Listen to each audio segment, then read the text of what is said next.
financials. But it'll go under the road department's budget, not his. Correct. Mm-hmm. Okay, thank you. Yep. Okay. Next slide has to do with the budget for the Financial Services Department itself. We are submitting a budget of $736,421. That's up $2,415 from the guidance that was provided to the various departments. Most of that is housed within the purchased and other purchase services and charges. And if we flip to the next slide, you're going to see that those purchase services and other charges are up 4.3%. The increase is driven by the Munis software annual support contract, which is an IT estimate. They came up with a $2,100 increase. And then the copier lease also increased by about $176. You can see over here at the bottom the different line items that make that up. A couple of them are up from where we were, but we really we tried to keep it as bare bones as possible here. Any changes required for professional services related to Munis forms changes, which we are going to have to go through some forms changes because of banking. Additional travel or scanner maintenance or repair will have to be a contingency request. We don't have anything built in the budget for it. Okay. And that basically is my budget. We have not submitted anything for capital requests at this point. Although not budgeted, an assessment and transition to the state common chart of accounts should occur in the future. There will be a consulting fee with Tyler Technologies for redesign and data conversion. That would be a minimum of $23,800. It could be more than that depending upon how involved it becomes, but that's their minimum charge. So Who's Tyler? What are they? Munis, they are our accounting software company. And at the present time, we continue to work with them. This question, Doug, maybe for Brian. What was the budget guidance that you gave them, all the department heads? Usually we get a little from the administrator first saying, this is the parameters that I gave the department heads. So the parameters that were given, that's a good question. The parameters that were given were their budgeted head count, their current head count. So we did a calculation of that. And then also we took the 2021 non-personnel expenses and the amended budget for that as of 2021 when we captured this. And we added those two together and that became the budget guidance. Okay, because for the most part, people are not in this budget. People are kept separate, correct? People are not. Traditionally, we have talked two separate things. We talked personnel versus non-personnel. When we set the target this year, we set it including personnel. Okay. So we calculated the cost of those personnel based upon the assumptions, and then we added in the 2021 non-personnel amended budget and came up with a target on that. So basis. your 736,421 includes people? Yes. That includes, okay. ARPA funds, how was that addressed with the department heads? So what we've done is we've announced to all departments that we're going through the process, number one, of strategic planning on the use of ARPA funds. Number two, we've just opened bids on a capital improvement plan for all buildings, all departments. What we've tried to do is announce that we are working at a higher level trying to guide the use of ARPA funds. We've respectfully asked all departments to bring their absolutely critical capital improvement requests as part of this budget, but then anything that can be held, that they just maintain that request separate. They understand that the ARPA funds are out there, that the use will be, they will be used, but before we spend a nickel, we want to complete strategic planning. And then the bigger issue is having that capital improvement plan that then links all of the buildings, all of the departments. So is it just coincidental that Doug doesn't have anything for his capital improvement? No, Doug paid attention. Okay, but the other departments, there As best I may can. be capital requests on there that are aside from ARPA. Yeah, so the general guidance I gave, like for our Parks Department, if they've got roofing issues that absolutely have to be addressed in the upcoming 12 months, we'll do it. If there are things that can be held off, again, with the parks analogy, they've got a planned rebuild of the concession stand. That's one that they need to just put on hold. Similar guidance to all departments, but the one that would really stand out is like with IS, there are things that they have to do and they cannot wait until 23, 24. Right. And those are ones that we'll be going through the budget with fine tooth comb, looking for people's taking long-term capital improvements, trying to slide them into this fiscal year. I'm sure that there's going to be some of that, but the guidance was we're going to have 30 million in the bank. Bring those requests as part of either a budget supplement or just at a later date. Okay, so are you gonna have something at a later date? Am I going to have something? Maybe by 23,008. Anything like that? I don't know of anything right now, but we'll keep the, keep the options open, I guess. If you're going to bring a bunch of people into this building, there's going to have to be some improvements done to the building. And that's just putting it simply. There's been limited investments into this building as far as the space layout. And that's something that will have to be addressed, but the intent is to roll that into the capital improvement planning effort. So when do you address us with those type of requests? So, Because that's coming from you rather than a department head. yeah. So after everybody's done, then you're gonna sit down with us and go, here's what I want. Well, what I'm hoping to do is bring you one roadmap. You've got decentralized capital improvement plans, and in going decentralized, you're ensuring that your departments are taking a real hard look at their capital needs and they're taking ownership of it. But in going decentralized, you're also creating a competition for resources. Mm-hmm. And the hope with bringing together one master plan for all building improvements, all departmental improvements, is that you can then begin prioritizing based on actual needs as opposed to just who's being loud. Will a strategic plan be done by the time we're done with budget so they can mesh together? Yeah, so Okay. I connected with Hettinger, I think a week ago, and his plan is to have you a draft document this fall.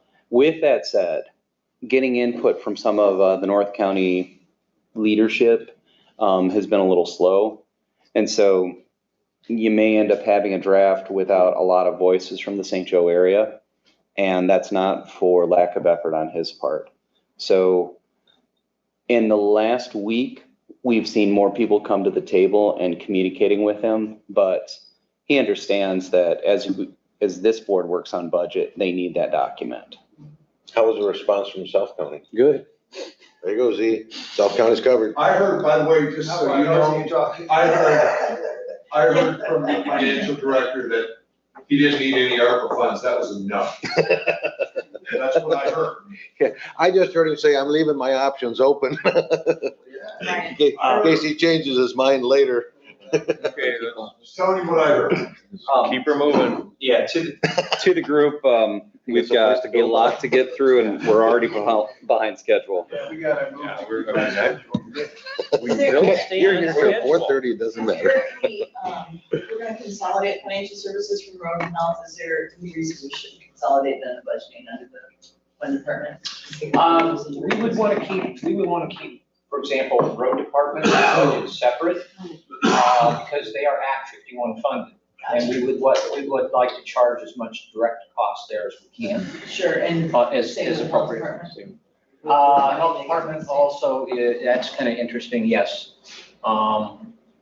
They are also grant funded, to a great degree. Could we do some things a little differently than we do today? Yeah, but I haven't really scoped that out at this point in time, haven't had a lot of conversations with Brian about that. Okay, then my question becomes then, is there any other departments that is primarily grant funded that we should also do the same thing with?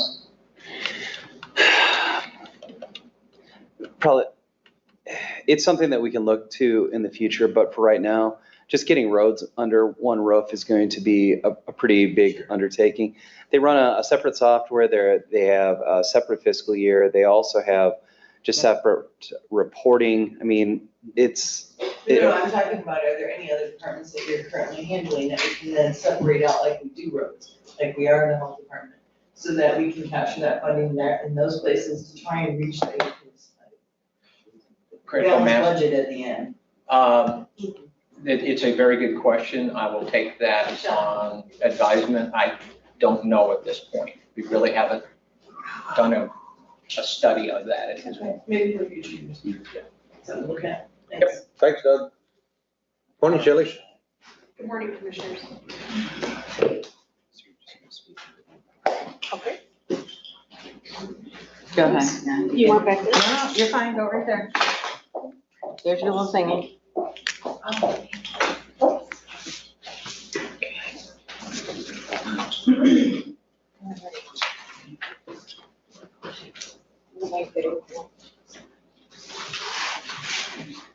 Okay, 2022 budget hearing for the treasurer's office.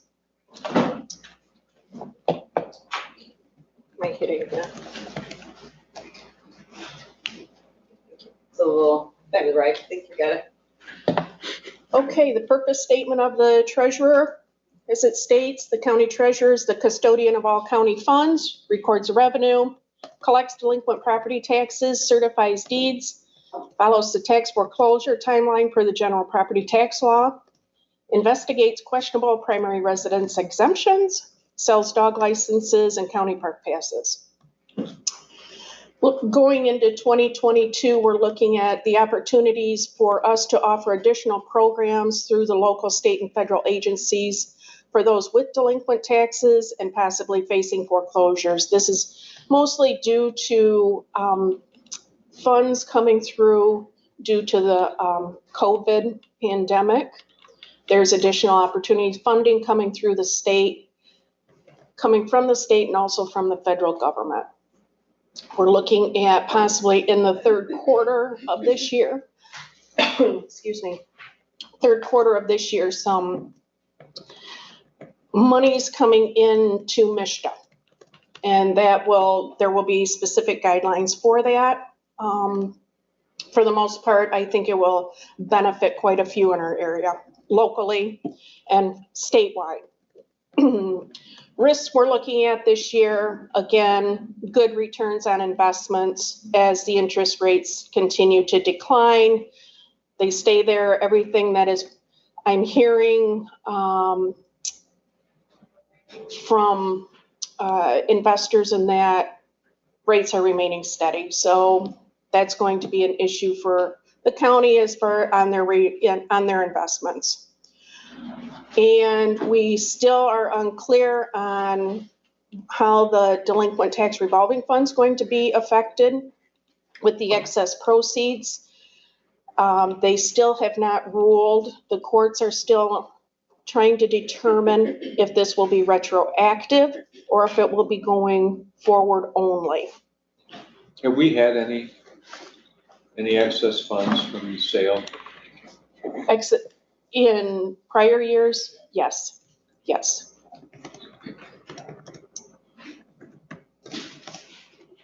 Okay, overall, looking at all the funds, general, special, and the enterprise revenue funds, you can see I have some red areas, and I will define those as we go along.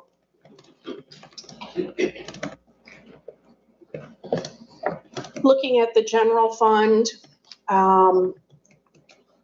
I have excess in services and charges that can be defined as we go through.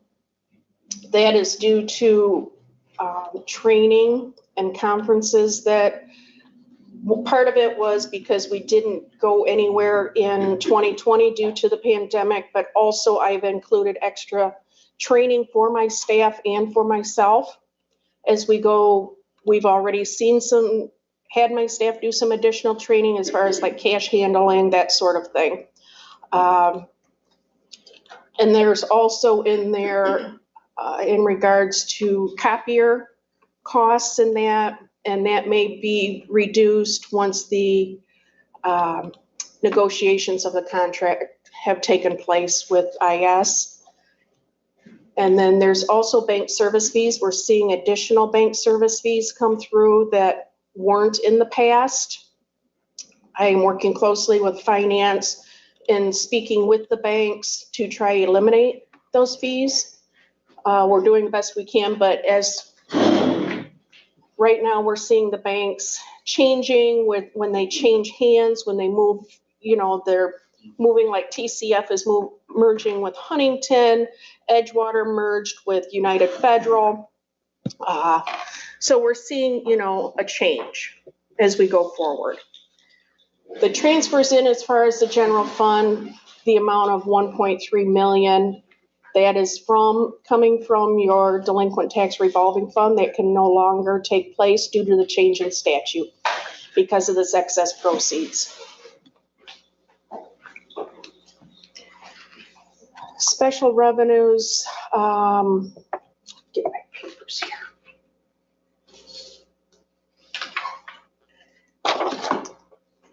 The reduced revenues for the, you'll see is part of it is from the casino activity due to the COVID virus. Therefore, we are not anticipating any cost reimbursement on that this year. So but that is yet to be determined. Also, the homestead audit, we no longer are in contract with Van Buren.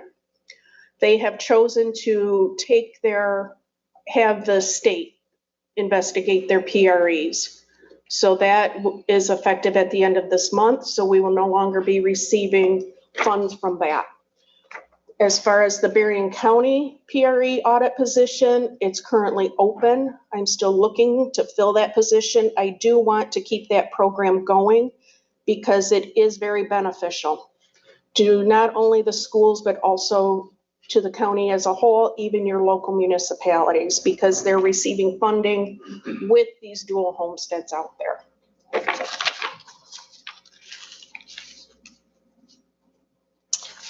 Let's see, the delinquent tax revolving fund, the increase you'll see with the debt services, mainly due to the need for legal counsel because of these excess proceeds and the lawsuits that the treasurer is involved in, not only for the county, but also across the state.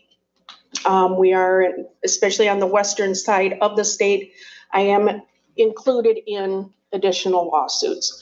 Most of them are pending on what the determination will be from the Raffaelli case with the excess proceeds.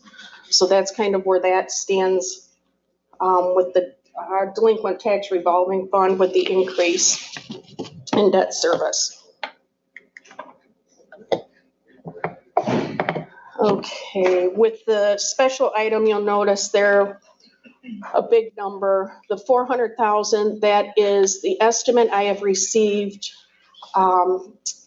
15 claims for the 2020 tax year for excess proceeds.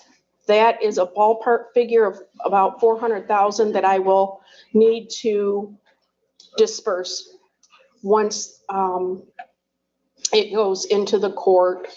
So that's just a ballpark just for the 2020 year. For this year, for the 2021 auction, I received just 4 claims. So we'll see what happens once the courts determine if this will be retroactive and how we are to handle that, if we're going to have to notify all those in past years, yet to be determined. Let's see, purchases. Personal property, we continue to collect. We do it internally now. We no longer have someone on staff that will go out and collect. We're doing it, we send out letters to notify these people that, yes, you still owe the personal property. So that still is ongoing.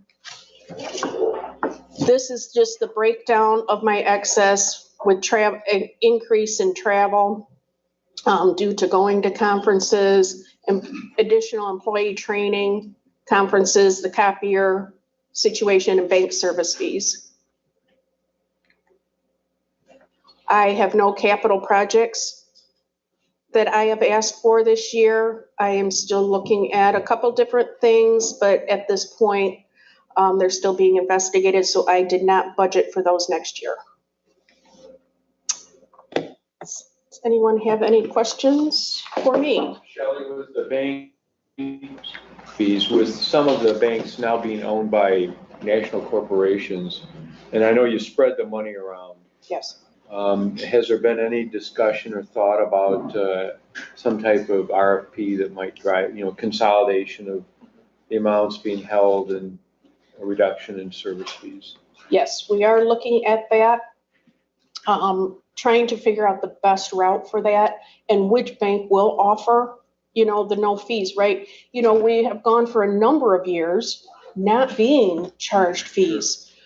And we are working looking at that very closely to avoid these fees because they're astronomical on what we're seeing.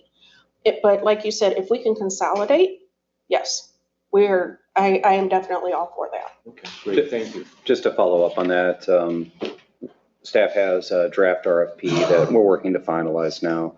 The intent is to push it out to local regional banks. The amount of turnover at the local banks and then the closures is moving really rapidly. So, I was just gonna ask, how many FTEs do you have on staff that wasn't in the document, do you know? Full-time? Full-time, yes, I have, let's see, 2, 3, 4, 7. I have 7, but like I said, the homestead position is still currently open. Okay. And of course, the applications are very slow coming in. So is that 7 including the open position? No, I would have 8. Okay, got it. if I'm reading your, first page correctly, your actual budget is 5,273,562? Yes. Okay. Any other questions for Shelley? Thank you, Shelley. All right, thank you. Enjoy your day. Have a good day. Trial court's up next.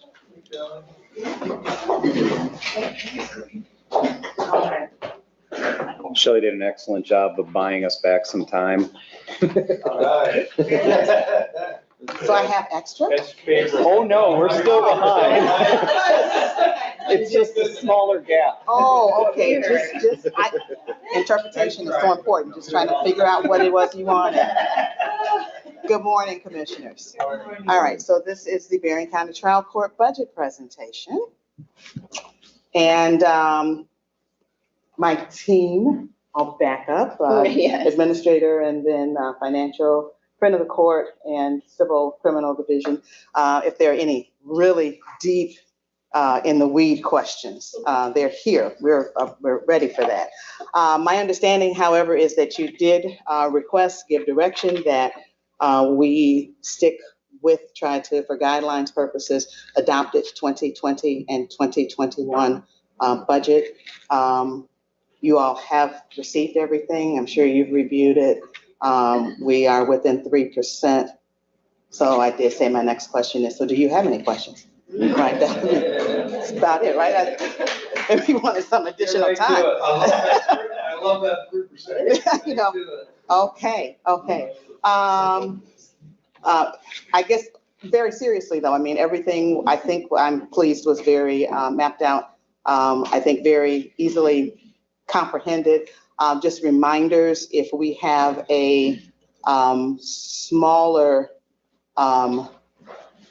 amount of funds involved, you're going to see any increase, look like a large percentage. Okay, that's the simple math of it. So it didn't happen. It's not a big deal. It simply looks like that on paper, okay? Ready? Okay. You want to read everything? Okay. Oh, I can see it. These are the from here. special. I can see it from here. Show the thing. Okay. I can see it from here. So friend of the court, you will notice the 4302951, which is a 1.07, as I said, increase. Okay. The family counseling basically has remained flat. Same thing with the law library. The childcare, juvenile detention, again, a 16% 4.2 increase. Home-based services in the minus column. Let's see, did I skip one? Yeah, childcare, foster care, minus column 5%. We like that, right? Home-based services 0.5. Generous juror, again, anticipated flat. Mental health, looking at that, negative as well, yeah. So, and just something to keep in mind, for the state grants, we don't Right. receive those we don't receive that award amount until just around this time this month. We just finally received our Community Corrections Advisory Board grant award, so that's yet to be updated in here. However, then the other state grants, including drug treatment court, mental health court, Swift Insure, that's all information that we'll receive yet this month, so that will likely be adjusted. But again, that's 100% reimbursed by the state. So not reconciled, but not a lot of shift. Okay. Yeah, that covered everything because you had, that's basically them. And that takes you to the total expenditures. Now, 22 capital priorities. Body scanners at the entrance. Clearly that's safety, right? JWorks, BizStream, necessary for the communication, and as much as we are embracing and have already embraced the use of the technology, this is just a ramp up, and Mr. Gonzalez has joined us. So that's just a ramp up for our folks within that area. Pretrial services, I remember this one, the Equivant, I remember. So we have, through, as some of you might be aware, through the Community Corrections Grant, created an additional pretrial services position. That's been very successful. We've had, even through COVID, some fairly good numbers when it comes to reducing recidivism for those on pretrial services, so those out on bond. Pretrial is a huge, I guess, buzz area for nationally, but also for the state. And it's something that will continue to be funded through the Community Corrections Advisory Board grant. However, they don't cover any software for that particular individual. So we've been kind of piecemealing through with what we've used on our Tyler supervision. This subsequently would get us into an entire JWorks suite with pretrial. And probation included into that, which would mean more communication between the two areas. So we did ask for that, as well as the API for JWorks from BizStream, which is what the juvenile probation and youth center staff used last year, but that was subsequently pushed out into possibly this year. So those are continuals.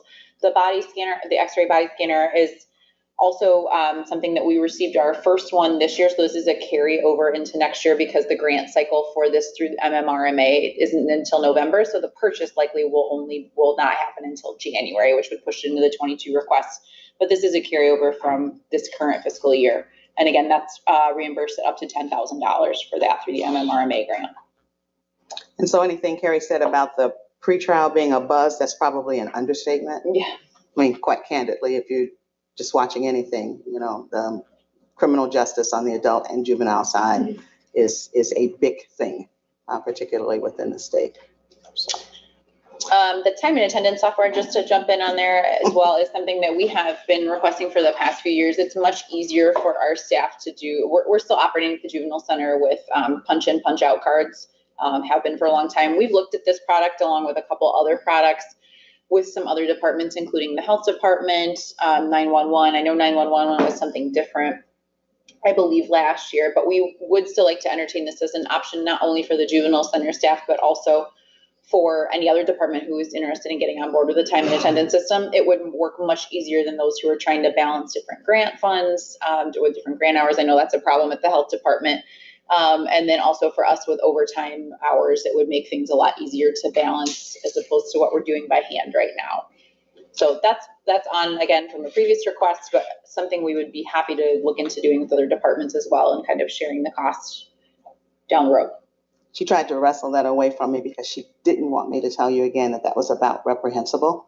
When I actually stopped and looked, anybody who even remembers, she doesn't even know what punch cards really are. I do. I didn't have to use them. You know, but the kind of like when Judge Bruce tells me I don't know who Bruce Springsteen is. I do actually know who he is. But see, many of us, and I don't know about Commissioner Bell, but many of us truly have a clue about what punch cards are. And so that just should not be. That's like, you know, my children asking about that big card that went into the computer when we first started. Okay, so that's kind of where we are. This definitely should be the last ask for that, particularly with the word of collaboration that we are more than willing to include with all other members of the community, the county community. Judge, if I could make a comment on that, the software, Carrie mentioned that we've looked at a number of softwares. I think we've looked at least 6 different software providers of time and attendance, automated time and attendance, and we've done folks like local employers who have high volumes of employees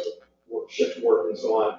And the product that we looked at, the most recent product, interfaces very smoothly with Unit. It's a very, very seamless integration. It allows us to not only the employees to be able to use a biometric punch in, request, leave request, have those approved, track all that. It gives us very unique schedules at the Juvenile Center, 24/7 nature.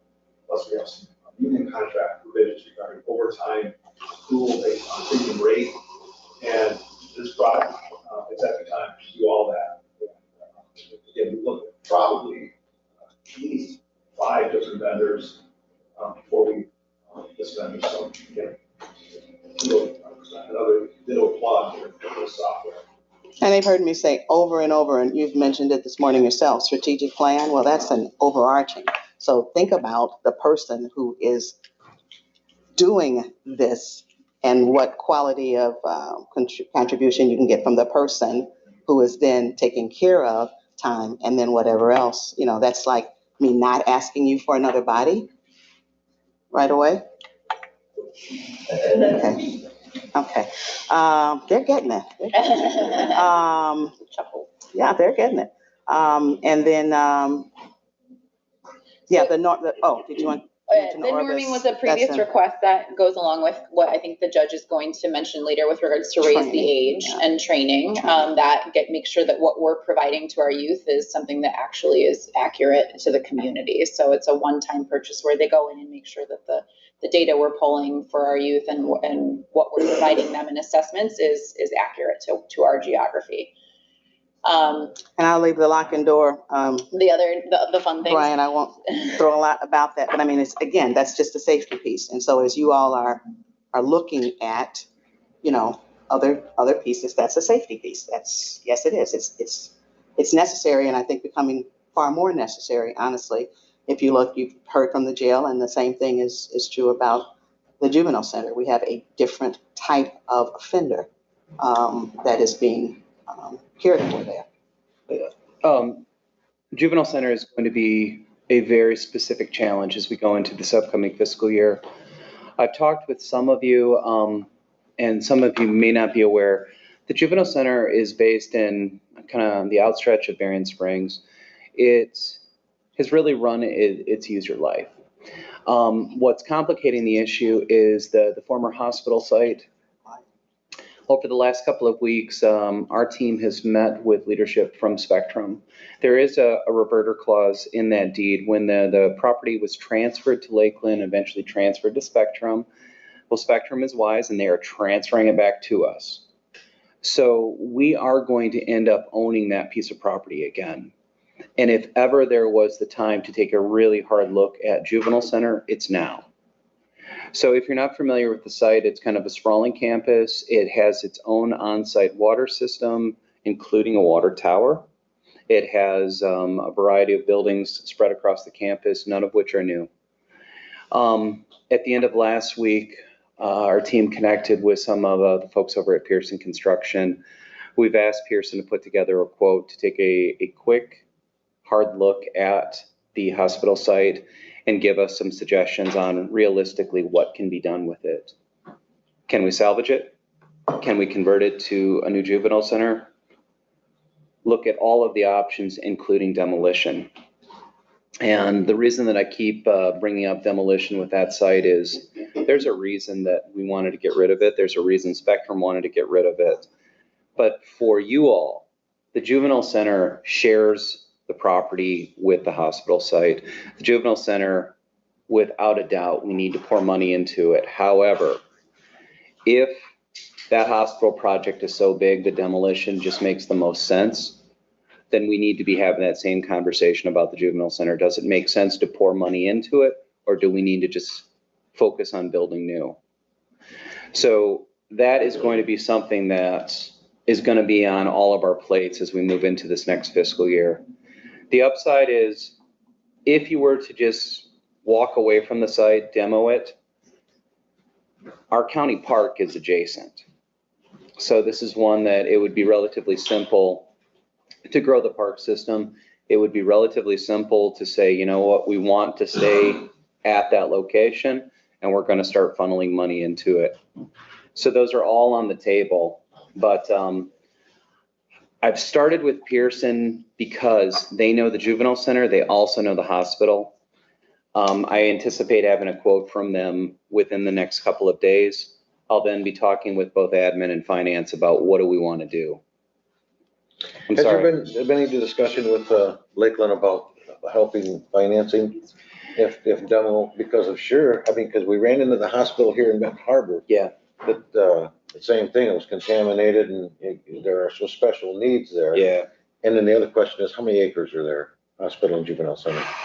I don't know acreage off the top of my head, but I'll find out as the judge continues her presentation. I'll give a holler to Lex.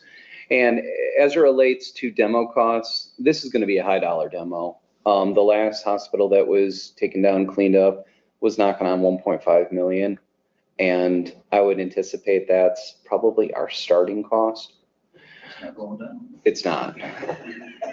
Prices are going up to take buildings down. Lakeland gonna help? We don't know yet. Okay. But my logic in having Pearson help us put together the cost of renovate versus demo is we will go right back to Spectrum leadership saying, don't leave us with this unfunded site cleanup.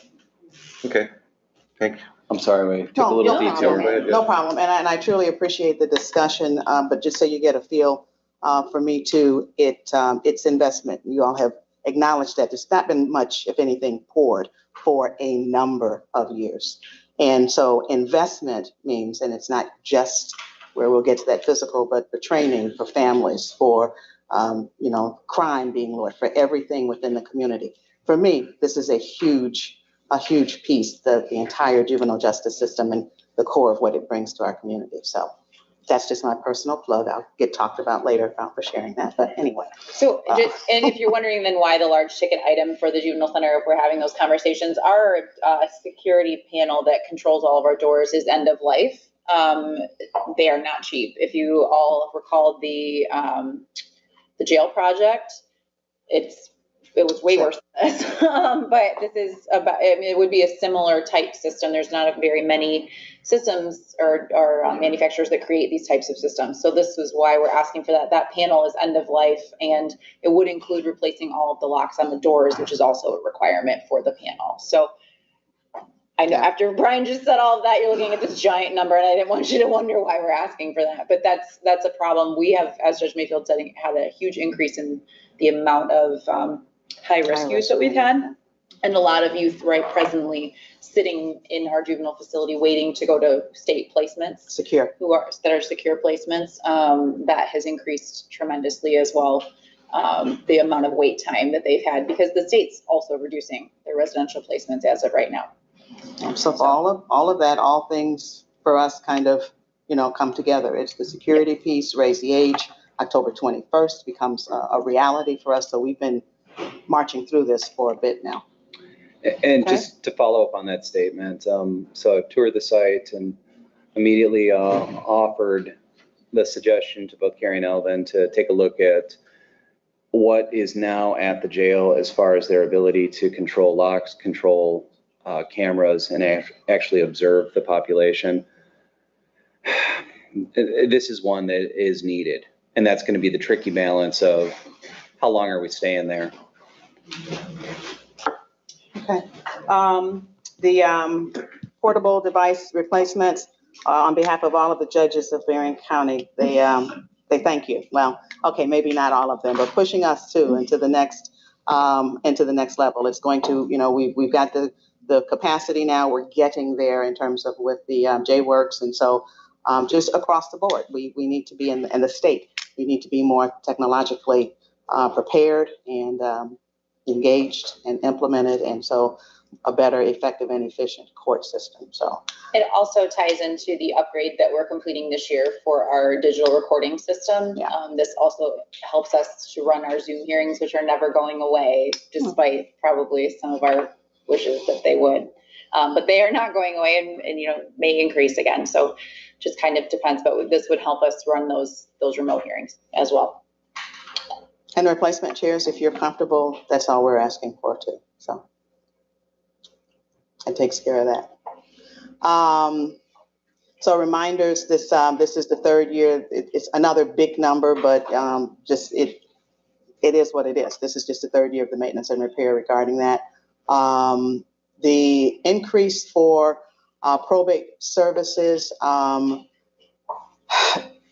we're working on trying to get better involvement just throughout the community for attorneys, and the state is pretty high on that. We've got pro bono and otherwise, but even trying to whet those appetites and bring people in does require that there's some things that we need to advance on. Much of this has to do, I think, with the reviews that, tell me again, reviews, the guardianship reviews that we, again, COVID and life. We are down in personnel that's covering that, as well as a backlog. And I had, but was I won't say misfortune, but we have as probate judges a lot of focus. We were one of the first 2 years ago, I think it is now, with the listening tour, if you heard anything about that. And it's just a very laser focus on some things that folks believe are not right in the probate divisions of our courts. I disagree with them, but nonetheless, we really want to be not deficient with any of those reviews. It's important. And then, of course, backlog from COVID. We didn't bring pictures to them. I did to you all. To the admin committee. Admin committee, we should have brought those pictures back again, though, so you can see what those file cabinets look like in backlogs and what the changes with expungement and just different things, COVID and other things have had their impact. I think we shared many of those Good. with the board when we reported out, so Thank you. they've seen the backlog. And unfortunately, for everybody who had hoped and was just so glad 2020 was over, here we are, almost October 2021, okay? And in some ways, almost have taken some steps, back. So this is going to be a new, I don't like the new normal term, but as we work through things, all of this needs to be given real consideration. And of course, the raise the age, again, October 21. We don't know fully exactly what all of that's going to look like, but expectations. Anything else? Anybody else? As Carrie talked about that, waiting on that to this month, and so you'll be hearing from us. And we bring up raise the age twice because it does affect not only the general fund, but also the child care fund. So just so you kind of understand, it does hit both locations. And it's a big shift for us, for everyone across the state. And just so you know, we don't have all the answers. I spent time in a meeting Thursday, and You've got a meeting scheduled this week. We're even trying to figure out not a whole lot of direction from the court as to how it is implemented, even the terms of it. So I can't tell you much more than that right now. Yes, sir. Any questions? Yeah, question. Yes. The way I'm reading the charts here, your 2022 proposed budget is $8,607,185. Is that correct? If that's what, I don't know. She just stopped clicking. Yeah, sorry. Thank you. Sorry. She stopped clicking, so I can't confirm it for you. Yeah. But I can tell you it's correct. We went through that. The number, whatever that number says. That's the it. number You're you looking got. at, that's the special fund All right, operating okay. expenses. So those Yeah, are things like friend of the court, our state grants, child care fund, those are our special funds. Our General fund. general fund, non-personnel expenditures are Yeah. 1.275. So we add those two together for your total budget. Yes, but some of that's reimbursable, so keep that in mind on the special funds. And then also does not include the personnel costs. Not total budget for you, no. Just as a follow-up, it's 22 acres. That's Oh, the site size. Oh, I was like. I was like, I wasn't asking land size. I was talking money. I didn't know 22 acres was that amount. So it's that plus. That plus It's and plus then our- minus. That plus and then minus Correct. everything that is reimbursable. The budgets that we are showing you, both the general fund and the special fund, do not include personnel costs. None of it, yeah. And do not include the reimbursement we receive from the state and other grants. Correct. I was Yes, just trying to come ma'am. up with the total figure is what I was trying to come up with. Got it. I don't know if I Yeah. can get that, if somebody can come up with Do you have your something. brain overall? I got a question She's gonna coming, ponder it. and then Yes. we'll see just how quick she is. I'll be. Yes, no, quick. not you, how quick she is. Oh, She can get understood. that number I'll be together. as quick as I can be. So the personnel software that you mentioned in capital improvement, is that a one-time cost or is that ongoing? That's a one-time cost with then some maintenance, which is much less obviously than the one-time initial purchase, but yes, that And is that related to the number of employees that you would be having on the system? Yes, Is that what that quote came from? correct. And I think we actually, at the time we got the last quote, included a couple of other departments. I believe the health department was one as a request. I think dispatch was questionable at that point in time. So it may be just us in the health department we had looked at initial on the last round. Is that correct, Elvin? Yes, that's Yeah. correct. And do the numbers, I mean, obviously, the more you put on there, probably the number goes down, you get a little more bang for your buck. Correct. Yes. Okay. There's price points Yeah, based on the the number of percentages, total yeah. number of users. Mhm. They group them in segments, so you can have like up to 100 users is this price point, up to 300 or 400 users. And it's Munis compatible is what I Yes. heard? Okay. Yes. Then my only other question, and you may not have this answer because of the special funds versus general fund, but full-time equivalent for general fund, do you know? So we have a rough estimate of around 225 full-time employees across all 3 campuses at any given time. That does not include court. our judicial officers. Those are also paid by the state as Sure. well. But, probably put us at about 235 at any given time. And Okay. plus some temporary Yeah, employees. and that do part- and disciplinary some and the part-time. courts. Yep. Yeah. And just for clarification, for my point, that number includes special Yes. funds and grant-funded positions. Okay. Correct. Correct. Thank you, I appreciate that. You're welcome. Okay, all right. Thank you. Okay, any other Oh. questions for the court? Thank you so much. Yes, we got the answer to Commissioner Scott regarding. Yes, did you hear that? The trial court's total budget. Any- Total, 217 total, general fund is 136. Okay. Anything else? Going once, twice. Thanks so much. So, thanks, Judge. I have no idea. Anyone else from the court gonna address us, Brian? Yeah. So we were behind by 5 minutes, we're now ahead by 15. Anybody else from the court? Okay. You're at 9:30. We're actually right on. Well, it's- He's at if 9:30, we're road actually right department is on. here and they wanna start early, Did I that's put the fine. time on there wrong? You know, Thanks again. I was? So as long as is we're that in my long one between that I did? presenters. Yeah, then I did it wrong. I wanna throw something out. Commissioners, Motor pool's 9:30. commissioners, I want to throw something out while we're waiting for the next presenter. We're talking about the Juvenile Center and the hospital, possibly demoing and then doing whatever. Let's not forget about the 50 acres we have on Napier. And we have a master plan and a schematic for that property. So in as much as I like, the remoteness, we still have Napier sitting there that we planned on developing. So just keep it in mind. That's all I'm asking. And there's more property out there. Out where? At Napier. Yeah, at Napier, yeah. Well, one thing that y'all might want to consider is it would be relatively simple for us to put together a quick work session where we take you to the Juvenile Center and you tour it, but then we can walk across the parking lot and see the hospital site.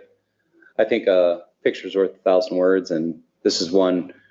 When I tour the Juvenile Center, it's clean, it's been maintained, but it's at the end of its user life. If we are going to face a project similar to the jail, anticipate the same result, which is relatively a high cost as far as trying to renovate. And the difficulty with renovating that site is you're maintaining a population while trying to renovate. So, Commissioner Werfel and Bell, have you been out to the juvenile and the hospital? No. You have not? I've not been to the Juvenile Center. I've been to the hospital for other things previously. Yeah, So okay. I've seen that facility, but it'd be worth Okay. looking at. at the very Yeah, least. because I remember because of the COVID, we never did take our tour when Commissioner we Bell were. and I did do some tours, we just didn't make. Yeah, you did some, but you never saw, okay. Yeah, that's worth seeing, I believe. At the very least, admin could take a tour down there. Okay. Adam, Brian? Well, motor pool wasn't on our list, so we are not in fact ahead of schedule. Brian, I just had one comment on the, Whoa. I totally forgot you. I'm so sorry. Yes, sir. I just had, Sorry. go. Is there anything else from the floor? Okay. then let's go. I'm still trying to talk. Oh, I'm sorry, Ezra, go ahead. I was moving on to motor pool. Go right ahead, sir. My question to you, Brian, is, I think we all understand the juvenile center and the hospital issue. I don't know what the contract says. We do have that 55 acres out there. My first initial thought was, don't accept the hospital back. Sorry, we're not interested. Commissioner Scott, that's not an alternative. I don't know why, that's why I'm asking. We have a legal agreement. What? It's not an alternative. Well, and that's why I asked the question too, if there was any money coming from Lakeland for us taking it back, so. But it's in the contract, it's part of the deal, we have to take it. Yeah. It's just, okay, are you gonna help us at all? In the coming weeks, we'll work to put together a presentation for committee of the whole, just describing our legal responsibility, which is accepting property back via the agreement that the county had approved prior. And that's something I don't know. That's Yeah. what I was saying. Not just- You signed Sorry. it. That comes with some money, right? Okay, then we'll move right along and we'll welcome Todd this morning and motor pool. Morning. Here's the budget for next year for the motor pool. Here you'll see our mission statement and our opportunities to improve. As you can see, our risks this year have been vehicle supply, repair costs, and auto parts costs on the rise, and the fuel costs.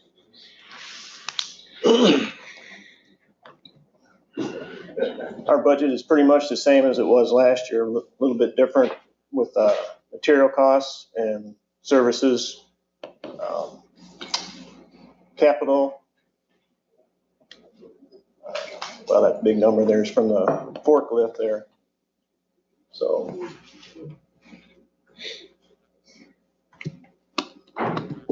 Here is our purchases. We expect about a 3.6% upcharge in parts for software. This includes diagnostic software, vehicle repair parts, equipment, body shop. And I expect our motor oils to increase. It has quite a bit already. And our fuel. And let's see, this is our capital for this year, our radios, hand tools, a trailer for our forklift, and a vehicle for employee transport, which we currently do not have anything available. So that is it. How many FTEs do you have? How many what? How many employees do you have? 3. 3. And it says 8-person for employee transport. This is for the county. For County use. countywide, not just your use. No, not just us, county use. We used to have a minivan, but. Doesn't the sheriff have Suburbans? Doesn't he have transport vehicle, or he's got vans? That's for prisoners. That's right. But I think we just ordered some new ones, didn't we? Didn't we approve that in finance, ordering new That's prisoner transport vehicles? Yes. What about the old ones? The old ones usually get transferred to Building and Grounds and finish out their life there. If you saw one Fair of enough.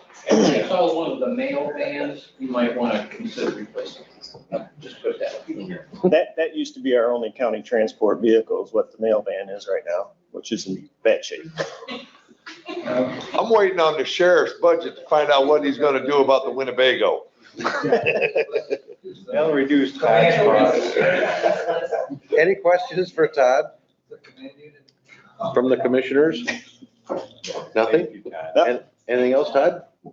I had one quick question. Sure. Yes, So ma'am. On your capital improvement for a trailer, do you move your forklift a lot, or The do new you normally forklift, have heavy equipment that you need to be moving? the new forklift, they used to take the old forklift and drive it down to the health department to help them unload stuff, Got it. which is not, No. forklift isn't meant for the road.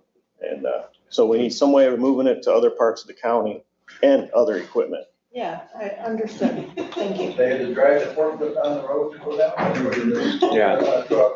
They didn't have a trailer or They didn't anything have a loaded up. They weighed 10. Down the regular highway. Yeah. Airport truck. Okay. I don't think we're farming anything. You literally can't keep going down. Yeah, in case we have to take it to Niles or Yeah. somewhere else. That'd be a lot. What, just out of curiosity, how much sharing is there between departments among equipment? Like Building and Grounds, they have trucks and trailers, and the road department has trucks and trailers. Do you guys share or no? Well, the forklift is a county vehicle, so yeah, we share that with Building and Grounds. And it's at your, Correct. yeah, your facility. So we have no way of transporting it anywhere else. And it weighs 12,000 pounds. No, I mean trailers. I mean, Oh, no, there's we don't plenty have of, we have plenty of trailers. We have none that are heavy enough that'll handle that. Okay, they're all light duty trailers, not, gotcha. Yeah, forklifts are heavy. But then this would be a heavy duty trailer then that we could use throughout the county.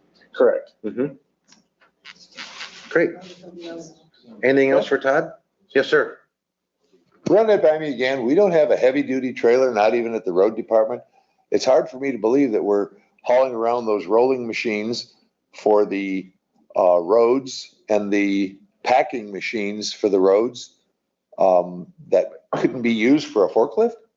I don't know. That's why I'm asking. I have not explored that, and I'm not sure if you can use those, if we can. Well, I'm just. It's owned by the county. It's owned by the county. That's why I'm just asking. Well, I don't want to split frog here 4 ways, but. Yeah, the trailers you're talking about out the road department would be overkill for a forklift. Yeah, Kevin can answer that question for you. He's not. He's next. Yeah, I don't know if Yeah, they, Kevin. Hey, here's Kevin Stack. We could ask him. Share. Ask your question. Do you have a trailer out at the road department that can haul a forklift between buildings? It's not so much the size of the trailer, it's the angle of the trailer you get the forklift on. Yeah. Because you have to have a pretty long skid to get it on, and I don't think it's so thick. It's too steep for it. Because our trailers are steeper for a forklift, they're so low profile that you can't get them up there very well. So normally a forklift trailer, you have a drop deck or long ramps. And it sounds like it would be a tool that would. We needed a fork truck down in Niles, isn't there can we rent one from somebody down there? Doesn't that mean, do they rent them like we have up here, you always just call them, they truck one in for you for a day or a week? No, this is a pretty specific trailer for that I forklift. mean, we can rent one of these cheaper or something easier than hauling it ourselves. Sorry. And to haul other heavy stuff, this low profile trailer is much more useful. And it'll last how many years? 20 years. Mr. Chair, Yes, sir. never mind. Okay, I think that's it, Todd. Thank you very much. Go now. Yep. You poor thing. I'm sorry. Todd, we really just wanted you to feel like you weren't forgotten and we had questions for you, right? We were trying to go on the last. Yeah, we didn't want you to feel left out, so we asked a bunch of questions. Okay, then we'll welcome the road department. I know. Whenever you gentlemen are ready, begin. With the forklift.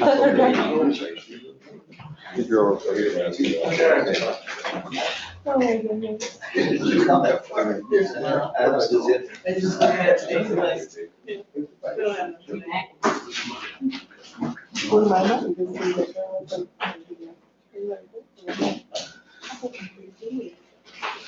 was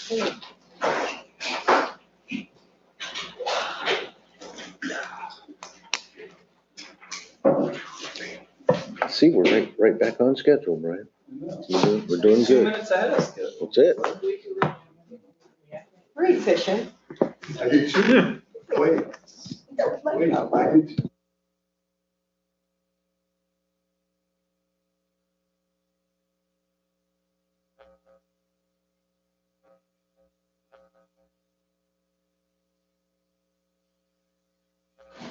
Oh, these big trucks all over. And also, if the road department had something like that, we can utilize both of it. So that might be the answer for us, since it's owned by the county, to buy some both we can use. So the short answer is yes, there's always ways to partner. The long answer is not without constructing a standalone facility. The Napier site is really not set up to tack on space to blend Todd's motor pool operation with the motor pool operation of the road department.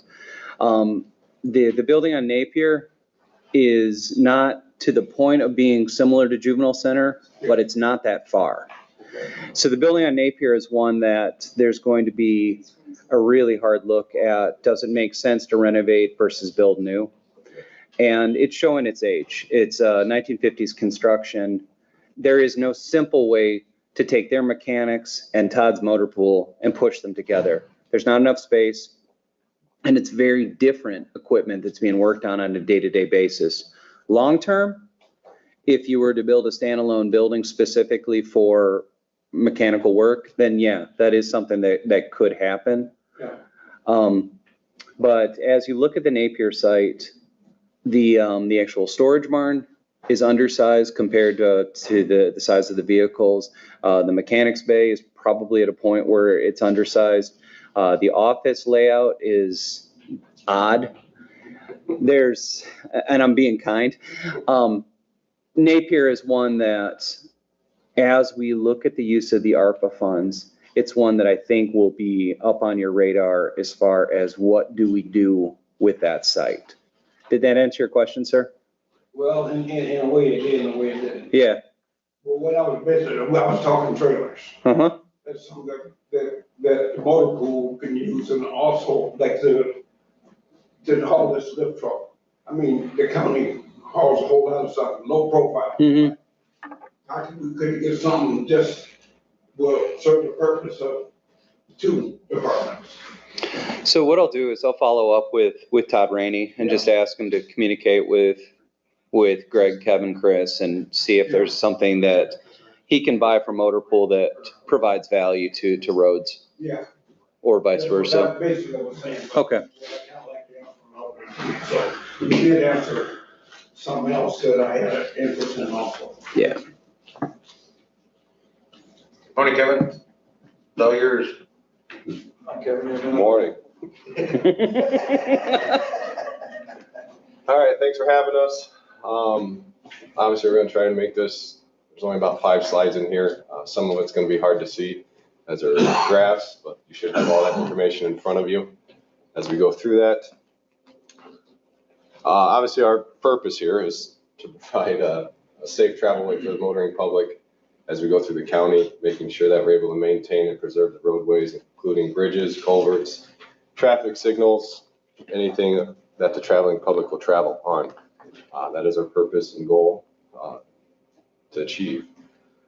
Opportunities, we try to every year use as much innovative design as we can. We try to pick one a year.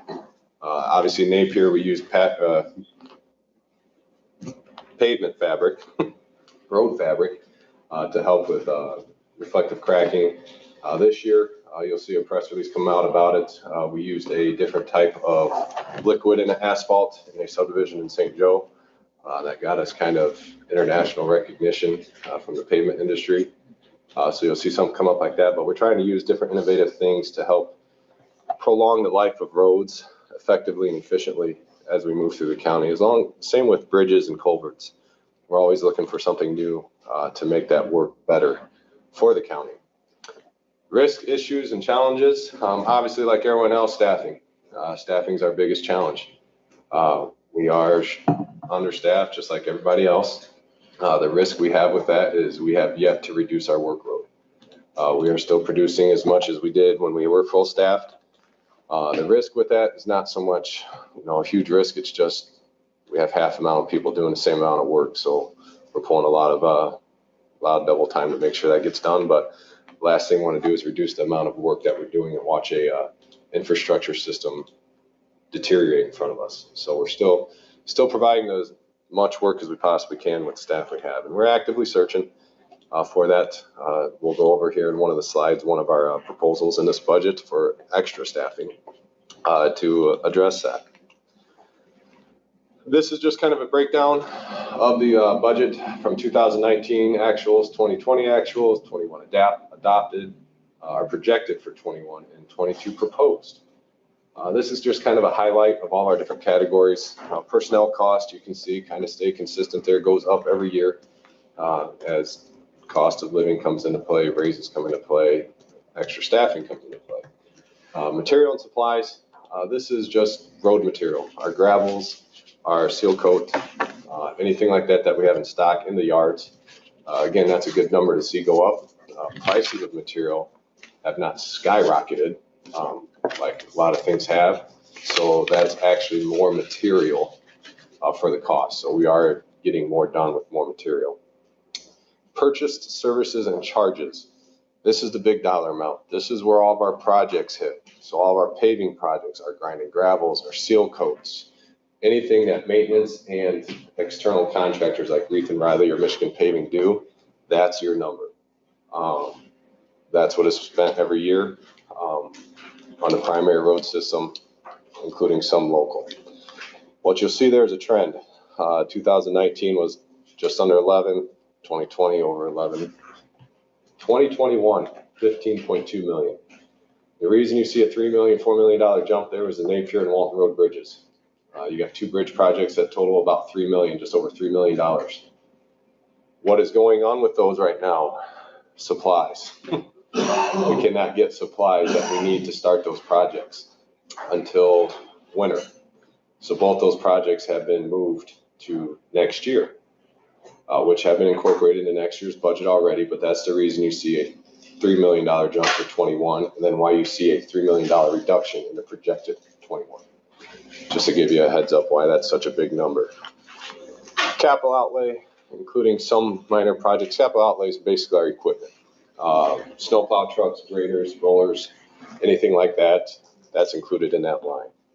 Again, you're going to see a jump this year. You can see we spent 2.1 in 19, 1.6 in 20, 1.695 roughly in 21, and then you see the projected amount. Kind of came under cost there a little bit. And then in 22, you see 2.9. Reason for that, we have a deteriorating fleet quite rapidly. So we are in the process of getting that back onto a track to where eventually, hopefully here in the next possibly 8 years, our oldest truck will be approximately 11, 12 years old. Right now, our oldest truck is probably pushing 21 to 23 years old. They go through a lot, so we're trying to reduce that. We'll get them on basically a rotation to where we're buying hopefully 6 trucks every other year. Will keep us in the healthy rotation to keep those trucks maintained. The rest of it, debt services, that is from, I can't remember what year that's from, but previous management pulled out a loan to pay for some plow trucks back when we were at road commission. So that, I believe we have 1 more year left of that. Insurance and taxes. The drain assessment's also in there, Kevin. Yep, I see the drain assessment. Oh, drain assessment separate from debt services. Yeah. Oh, it is, okay. So drain assessment, you can see go up. Obviously, we're replacing a lot of drains, working with the drain commissioner on that. That is a very, very tough number to evaluate year to year. We try to do as much for the drain commissioner as possible when it's in our road right away. That keeps costs down for everybody. Best we can replace culverts when needed. Indirect costs and admin fees, I believe that's just what we pay as a road department for services. Transfers out, I believe that's new for 22 for an IS position. What that is we talked to Kip, IS, and Brian to discuss having a dedicated IS person at the road department because of our specialized programs. Our accounting program, our engineering programs require constant updates, and we are a very big burden on IS, who's already short-staffed as needing assistance. So what that is basically Kip will control hiring, doing interviews, all that. They'll just be housed at the road department, and then we'll have to transfer money to IS to pay for that person's salary. So that's what that's showing right there. At the bottom, you can see our Michigan Transportation Funds. This is referred to as our MTF. This is our primary source of funding. This is your registration and gas tax. You can see it consistently goes up every year thanks to the gas tax increase. Now we are at the kind of end of that and rely on a general fund transfer from the state government every year to make sure that fund stays there. It goes up every year. Federal and state funds. These are monies that we don't actually see, but are allocated to us from the federal government to spend on federal aid eligible roads. So we normally have between 4 to 7 federal aid projects a year that go into that category. So what that is normally 80%, 20% split, 80% federally funded, 20% locally funded. That changes based on what type of funding it is, if it's safety, if it's state, federal, all that. So that's that category there. Township and city contributions. This has been going up historically every year. The townships have been really jumping on board with our new match program that matches dollar for dollar up to a certain dollar point in each township. A lot of townships have taken advantage of this and have gone above and beyond this, which is great. It gets the local system, and that's spent on the local system, secondary roads in each township. So if one township kicks in 300,000, that 300,000 goes to that township. It doesn't get dispersed around the county. So it's kind of a guarantee for a township. Hey, if I invest money in my roads, it goes right back into my township. So it's a great program. You see a pretty big jump this year. That's based on our 3-year plan that we've discussed with the townships. Obviously, that's going to fluctuate depending on what townships want to do. Some may kick in more money. Some may not kick any money in at all. So that's going to fluctuate as we go through the year. Other income is permits. Basically our permits and any other revenue that comes in outside of projects. So you can see there, go back up to the total use of funds. The first sum, 30.9 million is what we're planning on expending. You see at the bottom, total source of funding, 27.9 million. So you're seeing about $3 million difference there, or 2.949 if you want to be exact.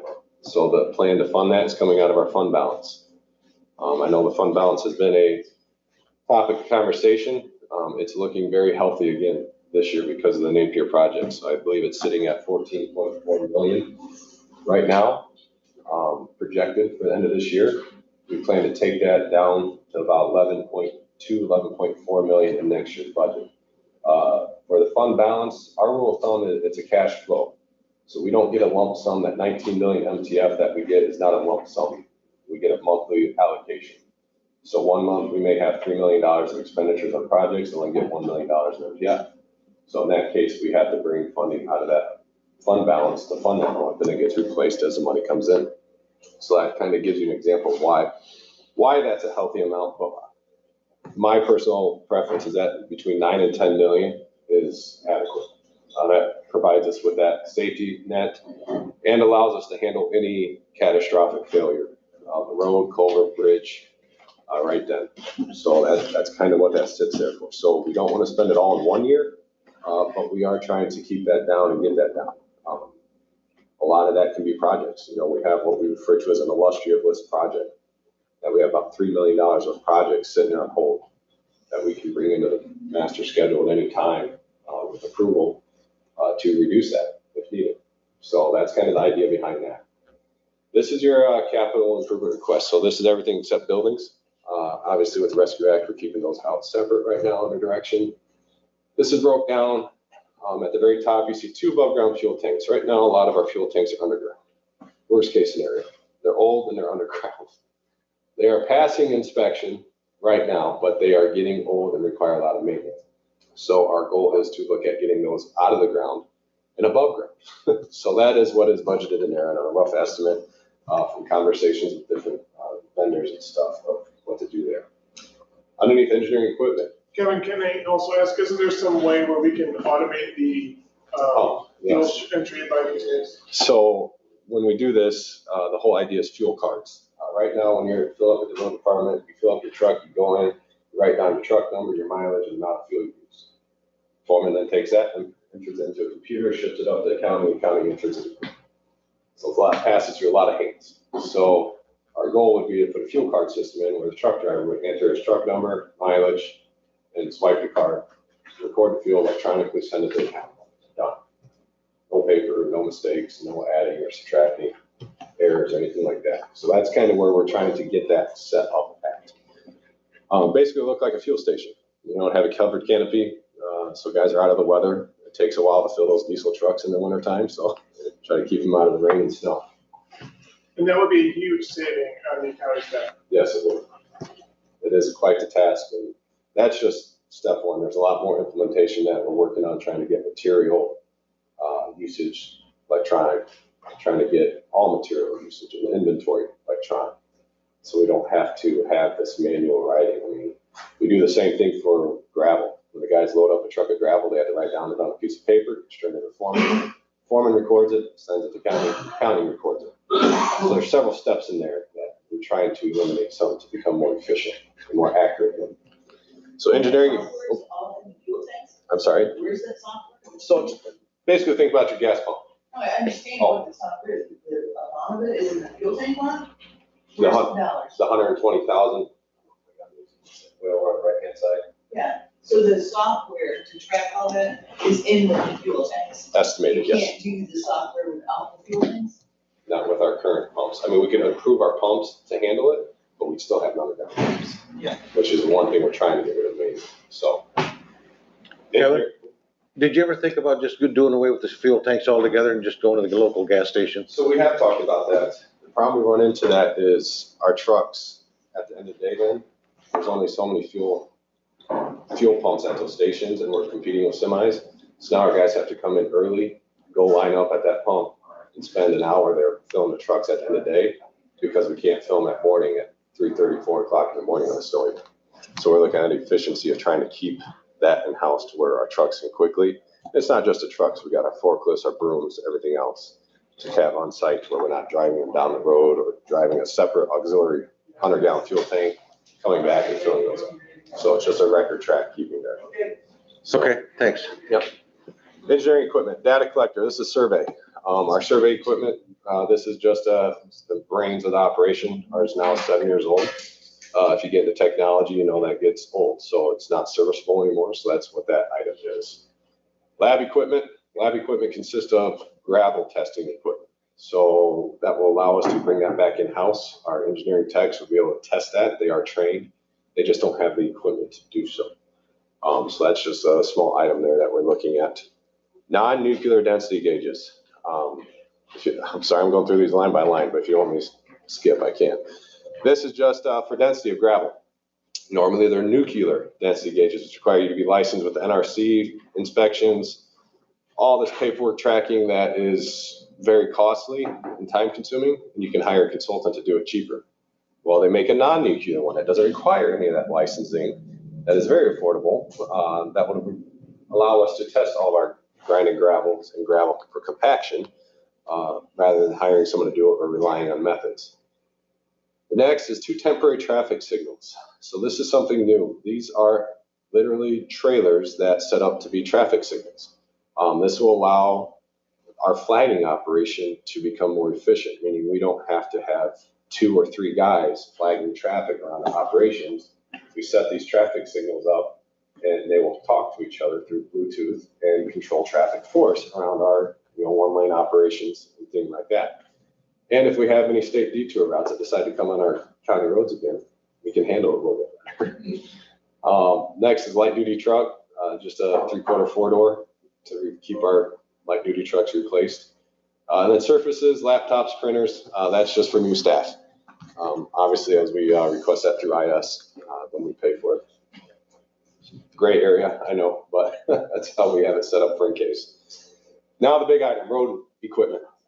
That's where all the money's at. So this is to catch up, to make us more efficient with what we've had and adding more equipment to replace outdated equipment. Again, you see 3/4 ton trucks in there. Our thought process is they're trying to go to 3/4 tons rather than half tons. Allows it to move through the fleet and be multi-versatile in whatever it has to do, plowing snow, hauling trailers, anything like that. 1 grader. This will replace one of our old case graders in our efforts to make all 4 graders automated.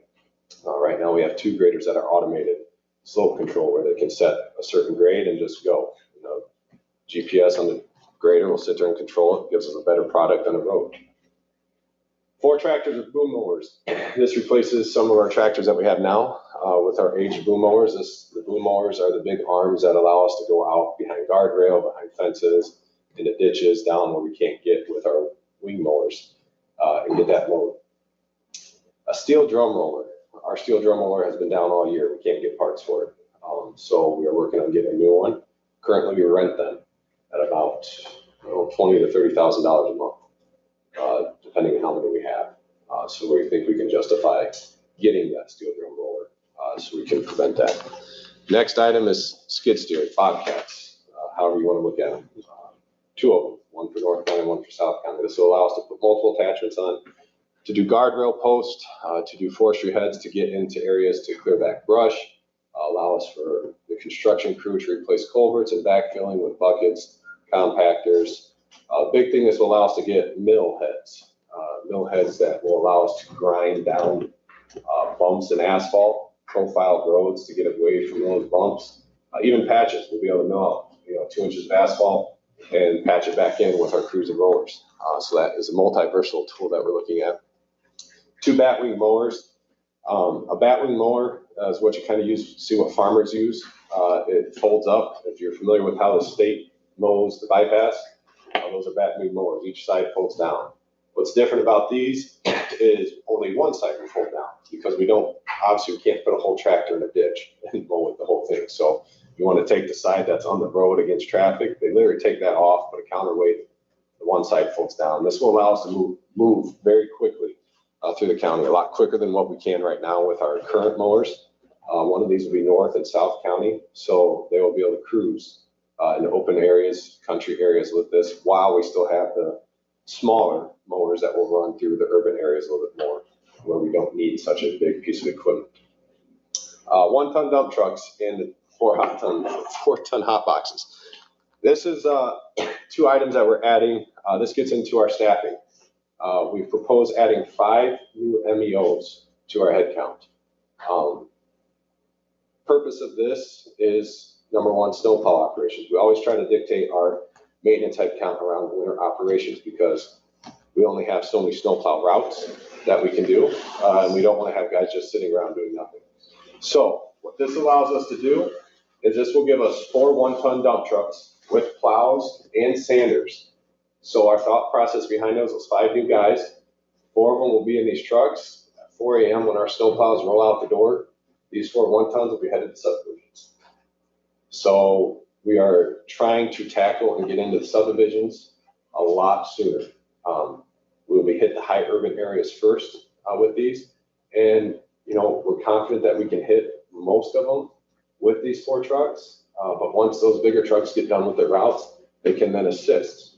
So this allows us to get in those subdivisions. We've heard a lot of the complaints of not getting in too fast enough. This will allow us to get in there a lot sooner. So our goal is to hopefully have the complaints that we're in there too early and waking people up would be the idea. But we'll play that by years as we see it go on. So that's our idea between those 2 trucks. Then that allows them to work in the summer of patching holes, hauling, doing anything like that. So that's a big asset that we're seeing a big improvement on. Next, trailer conversations. 240-ton tilt deck trailers. Like I mentioned, these are plenty big enough to haul a forklift. However, the slope to get these forklifts on is too steep. The forklift would bottom out, hit the trailer, and not be able to get up there. But these are for hauling our excavators, our rollers, our new skid steers, anything with loaders. These can haul it. We have one now. It gets used all around the county because we only have one. So, Because the size of the wheels. So it's the profile of the forklift. On a forklift, in front of the front wheels, we have the actual lifting mechanism that sticks out about 2 feet further that hits the trailer before the tires do. So then it won't go up. The 2 14K equipment trailers, those are skid steer trailers. Now those will haul the skid steer. Now to answer the question about the forklifts, there would be an option in there. Those ramps on those are still too steep, but you could almost custom make ramps that are long enough to get them on. So there's an option there. Not that I want to take Todd's trailer away from them, but there is an option to use that. The next one, 2 grain haul grapplers. We have 2 brand new grain hauls within 3 years. They don't have grabbers on them, so it's literally just like a hand. So when we have storm events, we can go out, grab the brush, put them in the back of the truck a lot more effectively, efficiently, and quickly to get that brush out of there. That's what those are kind of there for. The front end loader grappler is the same concept, but for the loader, allows that loader to grab things a lot safely rather than just picking up and pushing. It can grab it, lift it, move it however it needs effectively. The 6-way snow plows, these are just to replace 2 snow plows that we have now that are quite old. What they are is they're just a straight blade that go on the big trucks that move all directions. You see them in subdivisions when we get a big bad snowstorm. Excuse me. Mini excavator with tracks, with rubber tracks, I'm sorry. So this will allow us to track down roads, even though our excavator can now, but this one will allow us to track down asphalt roads without turning them up. To do ditching, to clean behind guardrails, to replace culverts, to clean culverts. Just gives us a second option. Right now we only have 1 excavator. That excavator gets used with construction crew around the county to do culverts. By having 2, a smaller one will be multi-versatile, we'll be able to do a lot more. Have 2 crews going at the same time, and with different attachments for the end of that excavator, be able to do a lot more brushing back behind guardrails to keep that off. The big one, a back truck. Greg's loved me for this one because this, I've told him, I don't care what you get, this is the one thing we have to get. We normally use the drain commissioners. We work with him and we use it a lot. Our crews will go do his drains within the right of way while doing ours. That truck hasn't been pronounced, but I guess it's in the shop for a lot of issues that they're fixing. So over the years, we've said we need one. It's just, you can see that's a big ticket dollar, $600,000 for one. We are required to have a maintenance schedule to clean out catch basins every year per our NPDES permit or MS4 permit that we have with all agencies in the county, that we have to eliminate pollution through our storm sewer. So we have to clean them out. So we have not been able to effectively do that this year due to that back truck being down. So that's what we're scrambling to get. So we don't have this issue. We can keep that back truck and 2 guys busy all year round with the amount of catch basins we have. I'm going to jump in real quick, just considering the size of your geographic area. In 2006, one of the first things I worked on for South Haven was the acquisition of a back truck. It's essentially a shop back on wheels. You're able to suck debris out of your place. But it's versatile. You can even do hydro excavating with it. If you're digging your fiber optic, this is something that is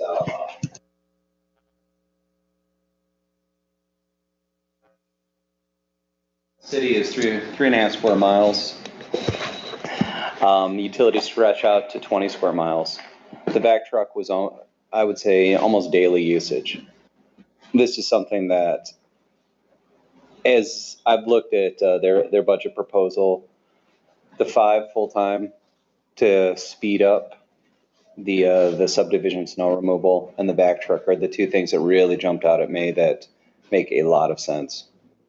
How much would one of those back trucks help cleaning up the situations before we have big rains and things that flood everything? Would that be a big asset to have? Yes. Get those things cleaned out so when we have a big event, Yeah, so right not, away, we're not flooding homes and Yep. and substations and things. so when you look at this, we refer to it as a vac truck, but it's a vac and jet truck. So it has about 500 feet of hose on the front of it with a jet, where we'll jet out storm sewers that may be blocked. We have one that's blocked right now that we can't unplug because we have no way of getting into it. So we're watching it closely.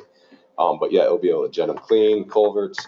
The big thing too is our construction crew. This will be able to go pothole, what we refer to utilities. So when we get down to replacing culverts, we can see the utilities. Yep. So it has a lot of benefits other than just cleaning storm sewer. What's the capacity on those, Kevin? Roughly, water-wise, I believe it holds close to 1,000 to 1,500 gallons of water. And then obviously as that water is used, it has a separate tank that holds solids and everything. So we would have to, right now, the drain commissioners, as a single axle, it's well overweight. Our weight master's saying, don't even think about it. You got to get a tandem. So then where do you dump it? So it depends what you're sucking. So if you're cleaning out just storm sewer and stuff, you're able to dump it in your yard, let it dry out. If you are cleaning up any type of hazardous waste, then you have to pay the hazardous waste fee to go to a landfill to do that. Dead animal. That goes through the. Oh, well, if you don't see them, you don't know. So that's that. The next is a shoulder machine attachment. This is a attachment for the skid steers or the loaders. What this is allows our trucks to dump material into a hopper, and then a conveyor belt throws it out to the shoulder. What this will allow us to do, instead of, if you see our trucks out doing shoulder repair now, they straddle the shoulder and edge of the road, put a lot of stress on the edge of the road. They auger out the material out the back, create a pile, go back, strike it off with a blade, roll it in with your tires. This would eliminate that, as the truck would stay on the road. The whole operation would be in the road, in the center of the lane, dumps the gravel into that hopper, conveyor belt shoots it out, lays it flat, has a nice screed that keeps it nice and flat and square. Roller's right behind it rolling it. So it just makes us more efficient, allows us to get to a lot more low shoulders that we have in the county. The excavator compacting buckets for the construction crew. When we're replacing culverts, compaction is the biggest critical item in getting that road back together without it settling. Right now, they have to put dirt in, go out, grab one of those plate compactors. You see guys walk behind, put it in a hole. The guy pushes it like crazy down through there. They lift it back out. This would allow the excavator to throw it down in there, grab the excavator and just start pounding. Gives a much better compaction density, allows that culvert to be much more stable and having to watch it settle or create that little bump that you feel when you go down the road. That price also includes what they call a rotator head, and it'll take that bucket and you can switch it side to side, spin it all the way around. So basically you're taking that excavator that has just a fixed bucket, turn it into a grail, so we can also use that for ditching on our gravel roads and stuff. Just trying to get more use out of it than that. It also has arms on the back of it, so instead of strapping a tree, if you need to use it for a tree, it's got tongs that will come out and grab a tree, grab a tube, you can set it in the hole. So it's eliminating somebody getting hurt. So for those who probably didn't hear that, I know everyone heard that in the room, but Greg was talking about that in the background. It has a knuckle on it, allows the bucket to rotate in all directions like a gradle. So we can ditch with it, meaning it can go backward, up and down. I mean, it can do whatever. So it's multi-versatile. Last thing is a forestry head for the excavator. Again, allows us to get to the steep banks with that machine to get the brush down that we can't get mowers to. That are very steep banks. Dean's Hill comes to mind, and Berrien Springs has a steep embankment all the way around it that we have to trim by hand some years, and guys love it because they're sliding down the hill trying to chain with a chainsaw. So that is the list, 2.915 million. Like I mentioned, it's a big dollar, but you can see here, even with that big dollar amount and our planned projects, we are able to still maintain a fund balance of 11.4 million proposed by the end of next year. Again, I'd be safe. I think I've talked with Doug. Ideally, that's between 9 and 10 million is our prime area. We don't want to go lower. If we go higher, but we can reduce down to that much. So that kind of gives you an idea of where our funding is going to be at. This is just a bigger breakdown. Like I said, numbers. I won't go through each one of these, but the big ticket items in here is that contract service road work. That's underneath the expenditures. Again, that's all of our road work included in there. That's why you see 11 million road materials, which is one above that. It's all of our inventory of seal coat material, emulsion, gravel, anything like that. And obviously at the very bottom, you see that capital outlay is at 2.19 or 2.915 million that you see. So those are the big three items. The rest of it is kind of basically historical, how we see it and how things go and what we plan.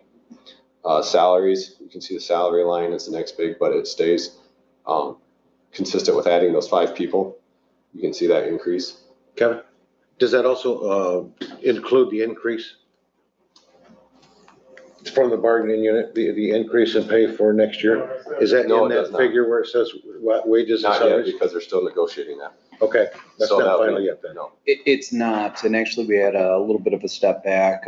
We had TAs in place. Unfortunately, the bargaining unit voted down the proposal. So to say when that contract will be ratified, not sure. Oh, okay. Yeah. I don't see a drastic change in that number. That won't hurt us in any way, shape, or form. Okay, thanks.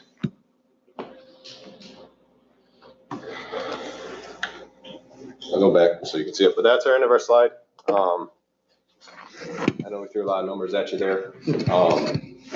I do have, if anybody does have questions, I do have the 22 proposed project list behind me. Graphical representations of our road conditions. It's doing what we expected it to do. It's going like this, like an investment. It's not going to go consistently down. It's going to have a downward trend, but some years it's going to drop. Next year might come up a little bit, drop more, come up a little bit, just because roads are switching from good, fair to poor. So we might have some fair pours that drop just to, or fair roads that drop just to poor. We may have some good roads that just drop to fair, but then we have a chunk of fair that drops to good. You know, it's just a big algorithm that we run every year. Tell us, you know, hey, you need to be doing this miles of roadways every year to get to our goal of 25% or less poor roads by 2020. So. Questions for Kevin and the road department? Kevin, if there's a catastrophic failure of a bridge or a road or whatever, is there support coming out of the state to address that, or is it just we're on our own? Depends what the event is.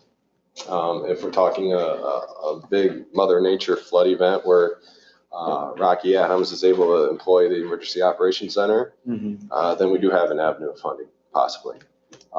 But it takes time. And normally that type of funding, as you spend it, will reimburse you. So that's where I think the only catastrophic failure we probably couldn't handle is any bridge failure over the St. Joe River. To replace any of those bridges is probably about $10 million each.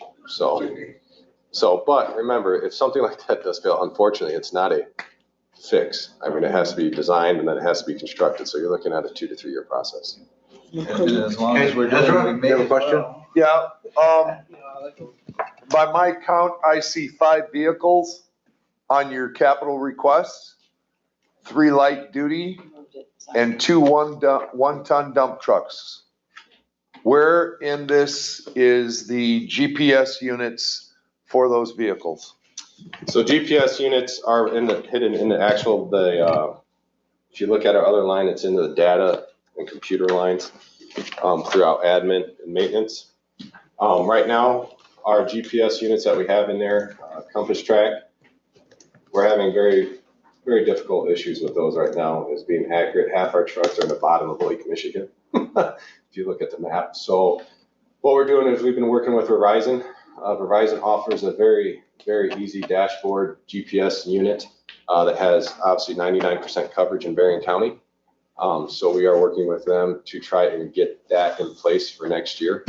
We have to start the conversations again, but our initial conversation with them would be equivalent to what we paid now, but it would be a lot more effective and a lot more user-friendly than what we have now. So that's what we're looking at. These would just be location GPS.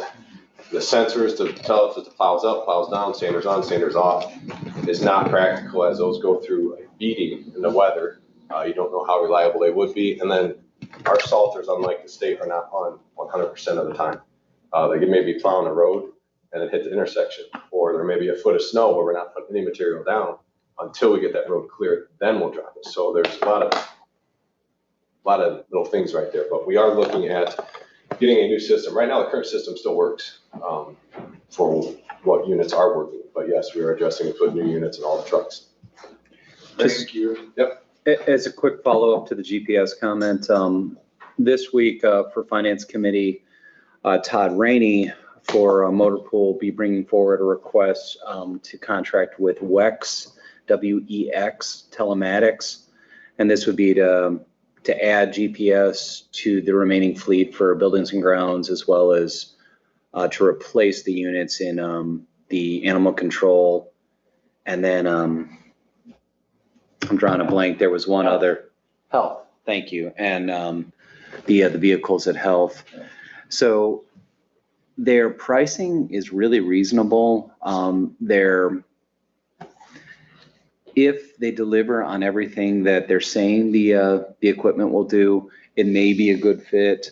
But the intent here is to get it plugged into Motor Pool, see how well it works, and then we can certainly swing back to Kevin and show him how this is working. Yeah, we're open to ideas. Like I said, we're just starting to look at new vendors. Okay, Julie, and then Don. Follow up on that a little bit. Do we have cameras in the vehicles? Road dash cams, any of that? No, so that's been a conversation that we've had. So MDOT, referring to MDOT, you see their trucks have cameras, onboard cameras on them. What MDOT trucks have are AVL systems. They're automated vehicle location systems, a black box. That black box has tons of wires that run out to all that. The camera, the plow up, plow down, standard salter, they can see salting rates, they can see everything. That comes with a big price tag. Adds about $100,000 each truck when they do that. We talked about that, but then now it's like, all right, who can we go to that has reliable coverage to where we can get that snapshot of that truck? How is it going to work? So it's that's I guess the big picture idea. Right now it's just knowing where those trucks are. So when someone calls and says, you didn't plow my road, well, the truck was there 2 hours ago. Probably snowed 4 inches since then, but it was there. It'll be coming back, but that's what we're looking at right now. But the idea of putting a camera on board, a lot of benefits, a lot of drawbacks. Benefits is we can see exactly what that truck's doing, if there's an issue, if there's an accident, what the conditions are like throughout the county. Then also now, people know where our plow trucks are. They can see it if we have a dashboard system that they can see on GIS or something of that form. So. And maybe there's a happy medium in between. Exactly. At least to start with, because having managed a fleet, and done those things, I understand the need for it in this day and age. My real question, why I raised my hand, was I'm a newbie. So you had mentioned that the fund balance is pretty hefty because of healthy because of Napier. Tell me about that. So the Napier Bridge and Walton Road Bridge contracts, we're doing a rehab to both of them. That's a federally funded project, but has a very large match. The total project cost is about $3.1 million. So right now, it was supposed to be starting right now with Napier. We've been working with the contractor. We can't get the steel drainage grates. They are coming in until about Thanksgiving. So those are the first thing we need to start the project. So it's healthy because the money's here, but the project isn't happening. Yes. Gotcha. So it gets rolled to next year, but you can see even with budgeting that project next year, and spending down, we're still at 11.4 million after all that. So we're still healthy next year. Sure. And then my last question is more for Brian, and that is, where do we stand on interim director posting, any of those kinds of things? So our contract is in place with Chris Cook and Avon Marsh through the end of the calendar year. Chris and I have been discussing what his future looks like as we get closer into the late fall. I'll have a better understanding of what his goals are for his life and also where the county's at. My intent is As we get closer to the end of the calendar year, we will have to post that position. We'll have to make a decision on which direction we're going, full-time director, part-time director, internal versus external. Those are all very much on the table. We've had a good working relationship with Chris, but the intent was always to contract for a limited time and then get somebody back into that seat as an employee. Did that answer your question? Okay. To follow up that question, we have allocated 6 months worth into 2022 to cover any additional expenditures that have to happen. Thank you. Don? Okay, well, I want to kind of comment on 3 pieces of equipment I think is really a great value. Again, the back truck with the Happy excavation, I think that will save the county a lot of money. And the number 2, the compacting bucket that's put on the excavator is a lot safer for the guys that are in the hole. So that's another good addition. And the rubber tire excavator that can track down the roads and not cause the damage to the roads. That's a good one. But I'm still stuck on that special piece of equipment that I think can be used. We can get that, we use that special piece for the other pieces that we need. Because it might have a lower profile, but the other pieces can go on that also. Okay. So I'm kind of still stuck on that one. So just to clarify real quick, the rubber tire excavator, it's a rubber track.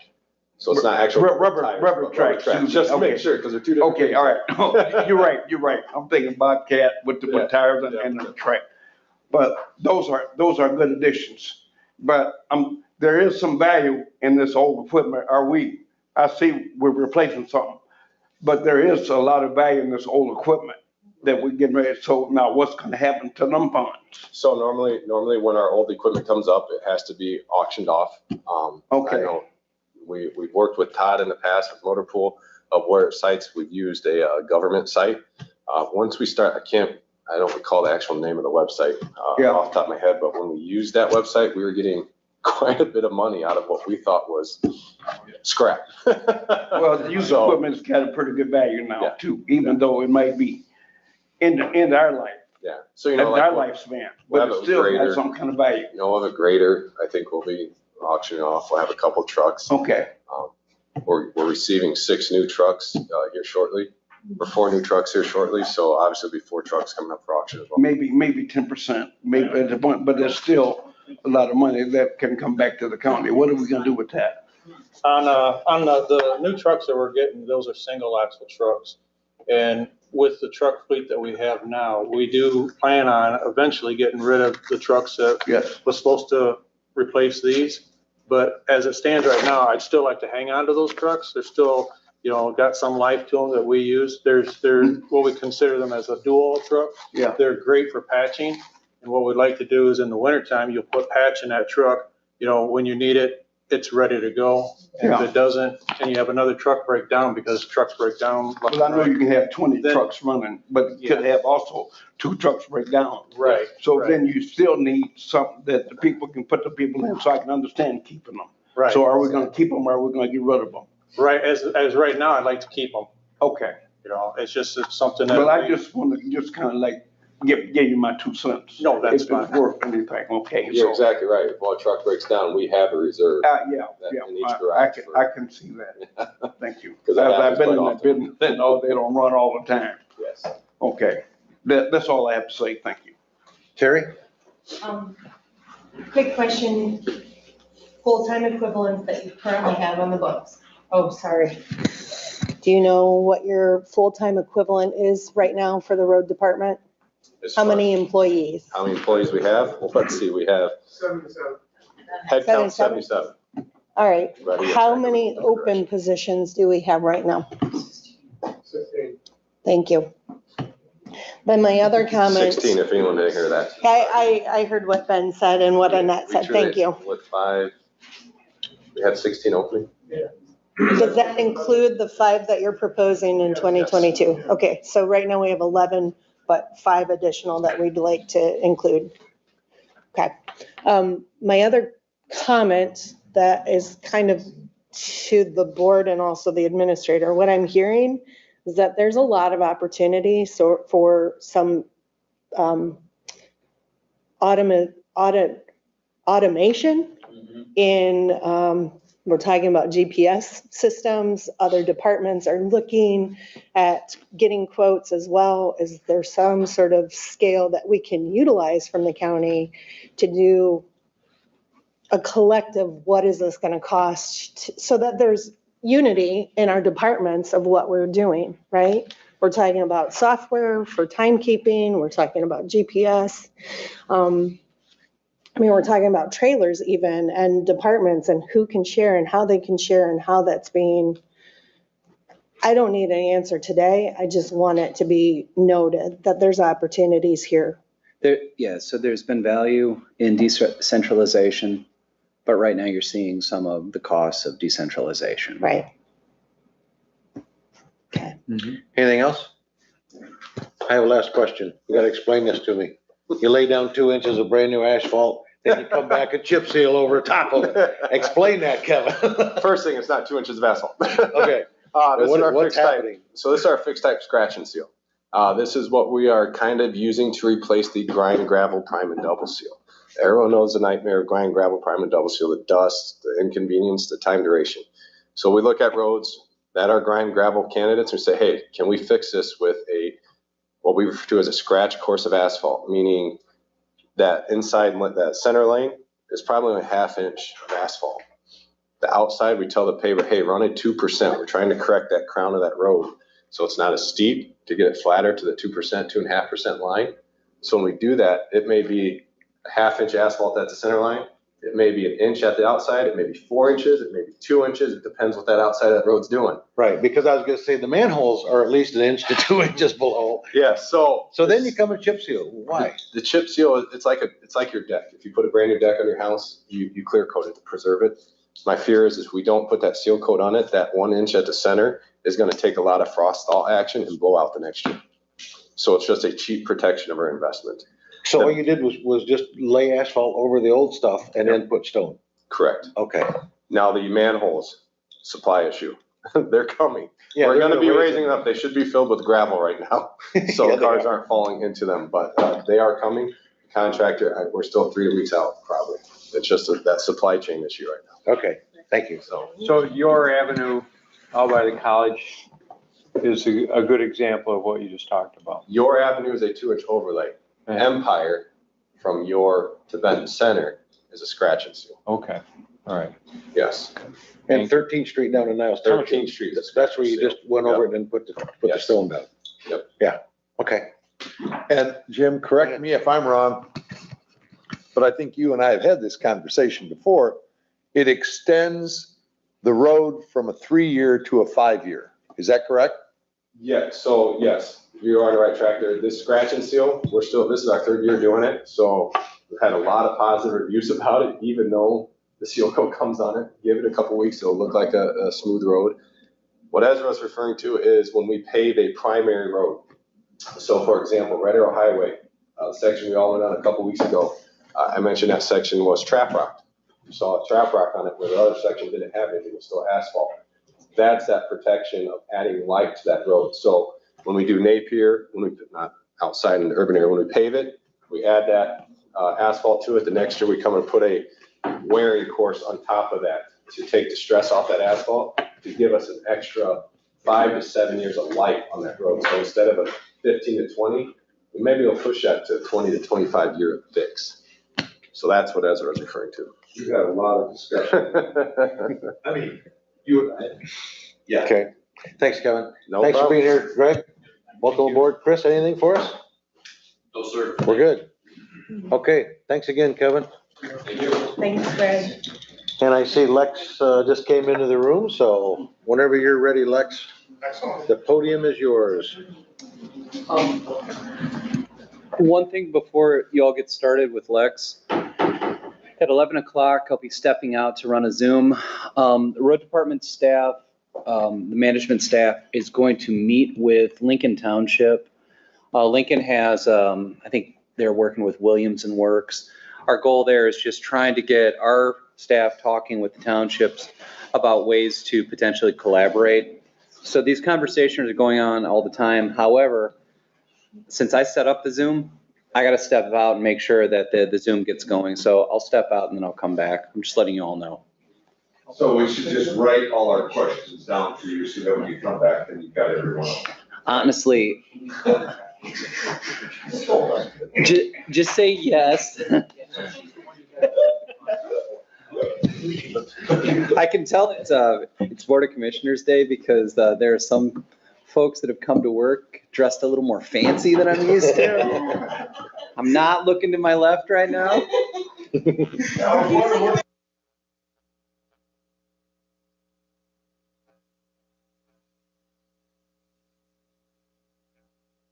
All right. Well, good morning. My name is Lex Winans. I'm with the GIS Land Description Department. And the purpose of the GIS Land Description Department is basically to continue to build and develop a comprehensive GIS system that provides valuable data to be used by the public and county employees to benefit in their decision-making process. The data provided will result in improvement of health, safety, and quality of life of its citizens. Also, my department is to maintain property descriptions, taxpayer names, address records, property maps, as well as aerial photography for all 39 assessing units in Berrien County. So other departments that are actually influenced by GIS land description would be Treasurer's Office, Register of Deeds, 911. I mean, we have our hands in all these different departments. So in 2021, right now, we are seeing an uptick in property splits and combinations. I am hoping that continues to carry over into 2022. Second, we are seeing a lot of usage in our GIS website. So a ton of people are really utilizing that tool as well. Some issues that we're running into, risks and issues, is I have an open GIS coordinator position. And I'm just not getting qualified applicants. And that position affects technical expertise, mapping of splits and combinations, which, as I just said up top, we're having more of. So here we have these maps that need to be done and just not able to get that accomplished at this moment.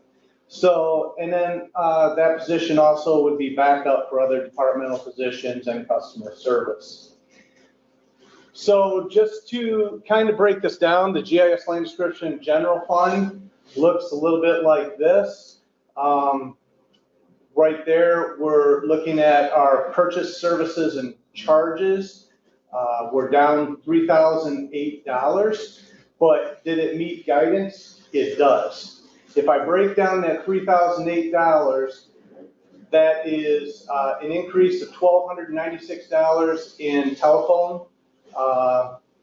telephone charges, which these are IS numbers. Software increased $162. Then our Schneider website is going to increase by $1,500, which gives us $3,008. So this is a breakdown of kind of where our monies are going in the department, cost per line item. Most of it goes to contracts and software.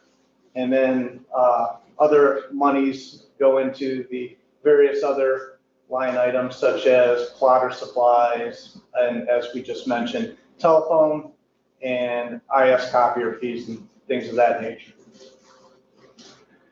The Remonumentation Grant. The Remonumentation Grant, we have, does this meet budget? No. $26,099 difference. And why is that? It is because we do not know how much we're going to get from year to year. The Remonumentation Grant is a 100% match grant, and the amounts vary each year. So last year, at this time, we were looking at roughly $55,000. This year, we're looking at roughly $77,000. And a percent of every deed recorded statewide goes into this remonumentation fund. I believe it's $4 for every deed recorded goes into the remon fund. The state then takes the sum of all these monies and then awards it out to each county. And as I was just mentioning earlier, the 22 proposed number is $77,559, which is an increase from last year. So when we put these all together, does it meet the budget guidance? No, it's off $22,341. But that is the GIS mapping portion. We are up $3,758. Remonumentation, being a 100% match grant, they have offered us more money, $26,099. So the difference is $22,341. And that money is, you can just see it's coming because we're getting an increased amount in the remonumentation fund. So one of the things that I like to show every year is our GIS website and the numbers from that. So right now, in 2019 to 2020, we went from total visits of 198,812 people visiting the GIS website in 19 to 20 to 262,520 people in 2021. So basically 250,000 people. Now the fund numbers are below. This is a calculator that is actually provided by the website provider, which says how much work this is in essence saving our county if it were in dollars and cents. We have 21,877 hours in this website for people if they were spending roughly 5 minutes on the website. And that would be at $17 an hour, or yeah, $17 an hour, that's $371,905. At the bottom, constituent savings. So what I did is I said, all right, if a customer leaves their place of business, it takes them roughly 10 minutes maybe to get here, 5 minutes to work with staff, and then another 10 minutes to get to wherever they're going. Say minimum wage is $7.50. For our customers, that's roughly 109,000 hours. And if you multiply that by 750, that's where you get that 820,378. And if you combine the staff savings with the customer savings, those are those large numbers you see at the bottom.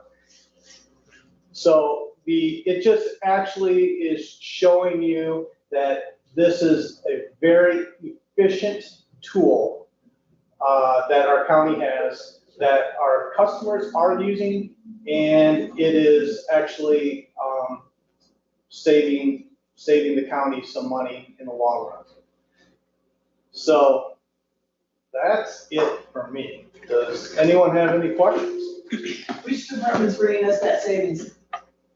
Which department is bringing you that savings? That's a good question.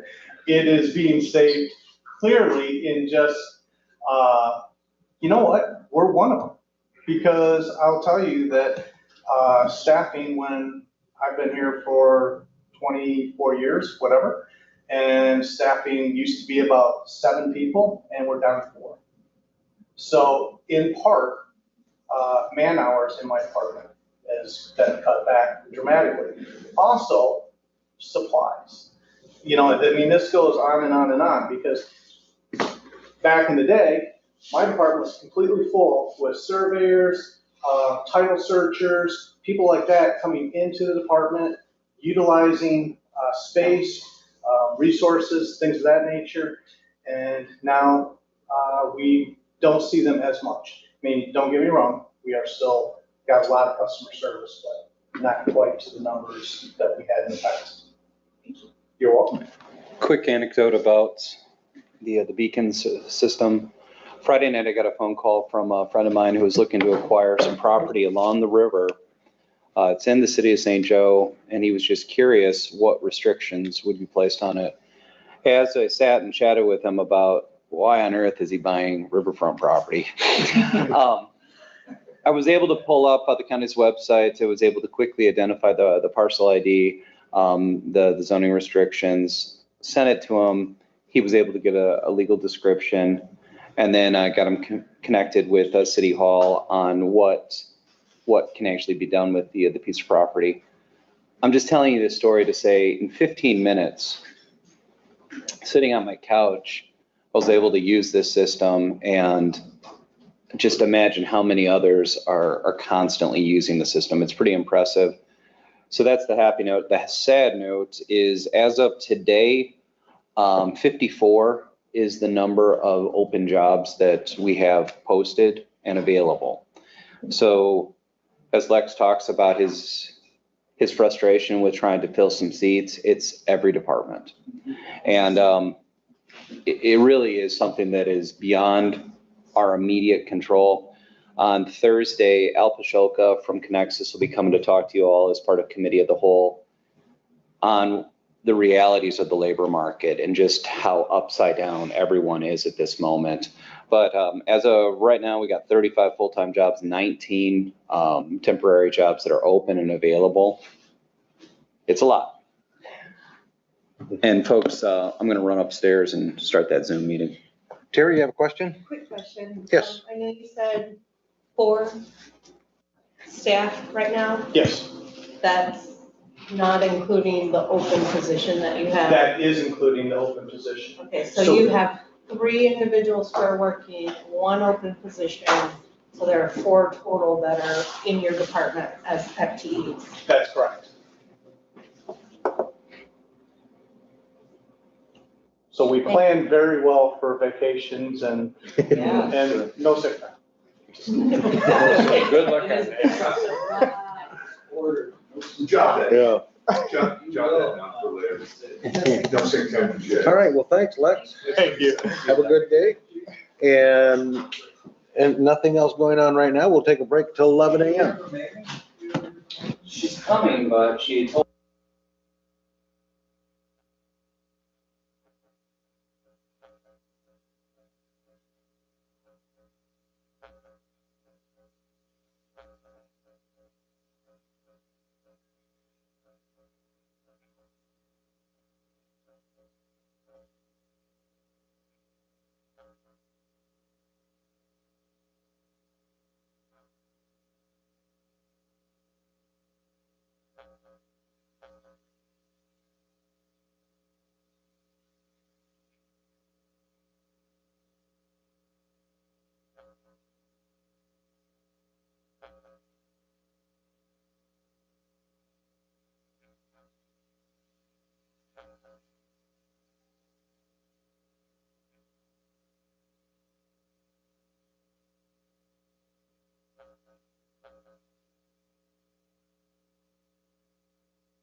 I know so much about that. Okay.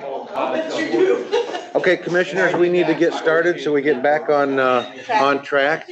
And I said it was a really good idea.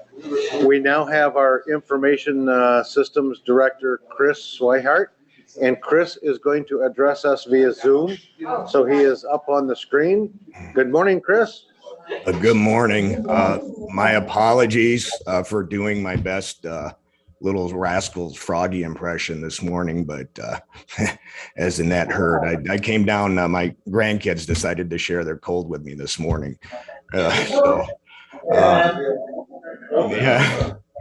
So anyway, it was decided that the best route would be for me to do this remotely, and that's what I'm doing here today. All right, thanks, Chris. Yeah. So let me put this up on the screen. Does everybody see that? Yes. Okay. All right. So I'll do my best to kind of work my way through this. So obviously, this is the purpose of Information Systems is we provide, technical services and support for all of Berrien County's technology needs. For 2022, we have, I think, a lot of opportunities. We've spent a lot of time these last couple of years improving our infrastructure, adding some, services to improve remote access to respond to COVID. And we've done a lot of internal improvements. We've improved our data center. We've improved our internal network to add some redundancy. We've increased internet bandwidth to fiber. So I think we're in a really good point at this point where we can start really looking, at where we can expand technology throughout the county to better able to serve the needs of the employees, and also collaborate with outside agencies. As you'll see in some of the capital project list I have below, that's been a real area of demand, especially this last year and a half, is to be able to work, share data with agencies outside, whether school system, other health organizations, emergency responder services. That's been a real push. As far as risk and issues, again, with all this increased demand for technology, it's a juggling act to try and manage those increased workloads. One of the things, definitely doing right now, and I've been in talk with Brian, is, looking at our existing staff and making sure that we have enough staff available to meet those needs, and to be able to complete the work without, burning people out, because, we just, our ticket ratios have gone through the roof this last year. The other big issue that we have is maintaining the mainframe, our favorite word that we all like to talk about. It's getting more and more difficult to continue support on this product. It's hard to find. Just last year, one of our vendors dropped out that was providing support because they could no longer get parts. We were fortunate enough to find somebody else, but I'm already starting to hear kind of grumbling that they're having difficulties finding parts as well. It's a very costly product. It's very, very old, and it's something that we need very much to get off. The J-Works project is scheduled to be done at the end of 2022. And so I'm pushing very hard to make sure that we can get off of the mainframe, as quickly as possible. And so this is the summary from Doug's template that he sent out in terms of our general and special revenue funds. We don't have a lot of special revenue funds, so most of our stuff is general funded. So going into, and I'll break down each of these areas in the following slides here. But you can see that our personal cost area have gone up, and that's, I'll talk about in a minute, in relation to a new position that we're proposing to work with in conjunction of the road department.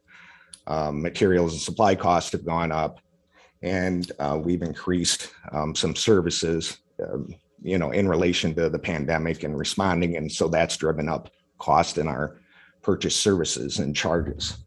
So let me kind of break down each of those areas a little bit. And so $76,000 of that overage that I listed on the previous page is in relation to a joint position that we're looking to implement next year for the road department and IS. So the road department has a lot of specialized technical needs. They need somebody out there that's dedicated. At least our initial thought is a few days a week to try and help and address some of their specialized needs with their staff. A lot of their staff is mobile and out in the field. And so we need somebody that's going to be dedicated out there to kind of help with those needs. I don't know if, it's in talking with Brian and Chris Cook, I don't believe there's enough work out there to warrant a full-time position at this point. But we definitely have enough work here in IS to supplement that. So that's why we're looking at a joint position where somebody will perform road department and IS functions. And so this area, in terms of maintenance and supplies, we had a $6,000 overage over our guidance numbers. And that's basically because our numbers for this year were underfunded. Whenever we set the budget, we set the number in August. It ended up, our final at the end of 2020 ended up being almost $34,000. And a lot of that's due to increased toner costs, increased usage, and primarily that, costs are being driven up, by the pandemic. Everything across the board that we're seeing, maintenance increase, service increases have gone up. And so that's why budgeting for, I've already had to inject some money into this fund for this year, $6,000. And so that's why you're seeing the $6,158 increase for next year. And probably the biggest portion of our budget is the, software and purchase services. So I'll just kind of highlight a few of the areas where we saw some increase. Contractual service, we had 18,000 increase there.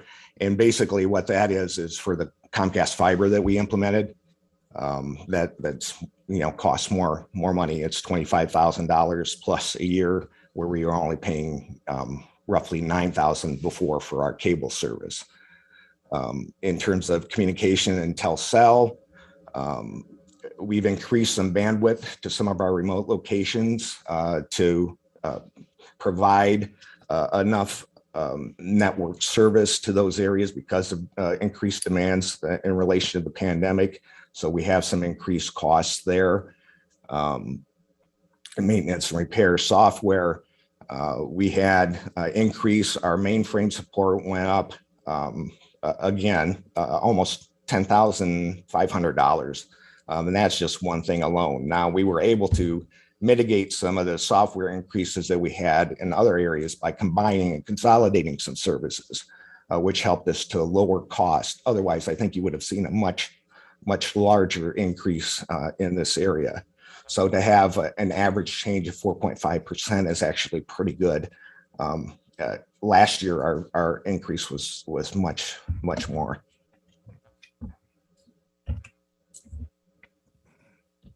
And this is just kind of breaking down some of those areas where we saw increase. The move to Comcast fiber, bandwidth increase to remote sites, mainframe support.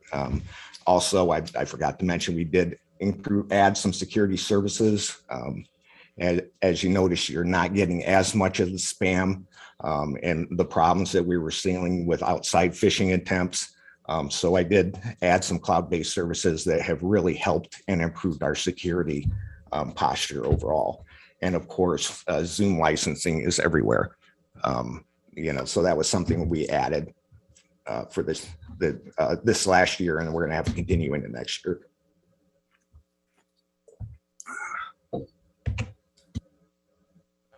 Going into our capital projects, these are the items that are carrying over into next year. E911 compliance for county facilities. That's the Cisco Emergency Responder Project. My intention is to have that done this year, but with the way everything is being delayed in terms of supply and demand and availability of these kind of services. I don't know if we're going to get everything in time. So that's why I put that in to potentially carry that over into next year. The CAD project, that's something that's going to complete and go live at the first part of 2022. We're looking at a January, February go live. Equivon J-Works project, that's something that continues into next year, obviously. And then let me go into this next slide here. And so these are the things that I'm looking at implementing for next year. Now we haven't, keep in mind, these are things that we're going to discuss.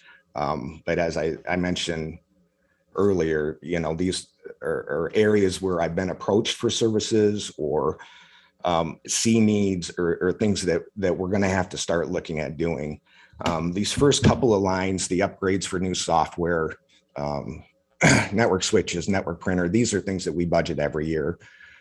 Just to, there are things that come up during the year and we have to have funding to be able to provide those upgrades for new software or purchase new hardware for various departments and various reasons. So, and then we have a phased replacement of our network switching and network printing funds. And so that's just stuff that we budget in the IS department every year. So the things I'm looking at adding for next year or down the road, at least that we need to start having this discussion. A high availability firewall, and what that will add is improved security and redundancy that allow us to have failover capacity. So that's basically if we have to take our primary firewall offline for any reason, and there have been points during the year we had to do that, this will allow us to fail over and not lose any services. So as we all know, the dependency on internet provided services is very crucial to Berrien County. And so this is something that I think would be extremely beneficial for us to have. Security awareness training, excuse me. This is something that I talked about in my presentation a couple of years ago that I think is very important. And this would allow us to do county-wide security awareness training and auditing. And it's something that we're being looked at when we get audited by the state or other outside entities, which we go through every year. They're looking to see if we have some of these things implemented. So that's a project that would implement that countywide. Redundant core switching. So that's a network core switch that again would give us additional failover and redundancy in our data center. In order, we have one of these 9500s in place, but if we had to take it down for any reason, it would knock the entire county offline. And that's really something that I'm focusing on, is making us that true 24/7 operation. Having that redundant switch would allow us to fail over and still keep the county operational and running without having to, do a rapid replacement on the network switch. On-base server upgrade. That's something we have to do. Our on-base server is running on an older version of the operating system in Microsoft SQL. And so that's something that we need to upgrade next year to continue our compliance with that product. Refresh network switching on the first floor. That's kind of similar to what we did with the third and fourth floor this year. We're just expanding that upgrade project where we're going to refresh those switches on the first floor and then take the switches that are there out of service and deploy them other places. So that's expanding 1 gig connectivity service throughout the courthouse and allowing us to improve some other areas in the county. Exit grid upgrade. Oops, sorry, let me back up there. The exit grid upgrade, that's our backup system. We need to expand storage to that. We're seeing a huge amount of increase in video, especially given the number of body cameras, in-car cameras, submissions that are being submitted by outside agencies for evidence of court trials. And we're just, we're hitting a capacity on our backup system. So that's a project that needs to be done in order to accommodate the backups on our system and accommodate growth. disaster recovery server upgrades kind of feeds off of the same thing. We have a disaster recovery server out at Empire, and we need to add some additional storage and hardware into that. Big item down here is Microsoft Office 365. And that's something that we really need to start looking into. I got word from one of our vendors this year that Microsoft is going to stop offering the single purchase licenses for Office and some of the other products that we do. They're pushing to a subscription-based service. And so that's really something that we need to start looking at, where we're taking our Office infrastructure moving forward. And Office 365 is their subscription-based service for Office, but it's not just Office. It includes a lot of other things in it, including e-discovery, unlimited email storage. There's Microsoft BIS, which is their dashboarding system. There's a whole slew of Windows operating system, which is the enterprise version. So it includes all future upgrades, and it becomes our subscription-based service, which we subscribe to every year. And it's something that we need to start evaluating. Also includes Teams, which would essentially replace Zoom. And I know I've had some requests for that, as well as the ability to coordinate spreadsheets online with outside entities. So where you have people that are able to do live updates no matter where they're at. And so those are some features and benefits that would come out of Office 365. And another key piece of Office 365 is data loss protection, which is included in their online platform. And that's something, if we don't go that route, then we really need to look at a data loss prevention package, which what that does is it monitors activity in our network and prevents users from uploading sensitive data, social security numbers, personal identifiable information, HIPAA-related information, lien-related information to the cloud. Because a lot of people are looking to collaborate using Google Drive, Microsoft OneDrive, cloud-based services, and so it becomes very important for us to have control and be able to audit the data we store on the network. And so to prevent them from uploading that data to somebody else. And so that's really something that if we don't move the Office 365 route, that we really need to look at implementing network-wide. And here's just kind of the breakdown of the various projects and the total amount down there that we're looking at. And again, this is just to kind of launch that discussion that we're going to have about the projects that we're doing moving forward.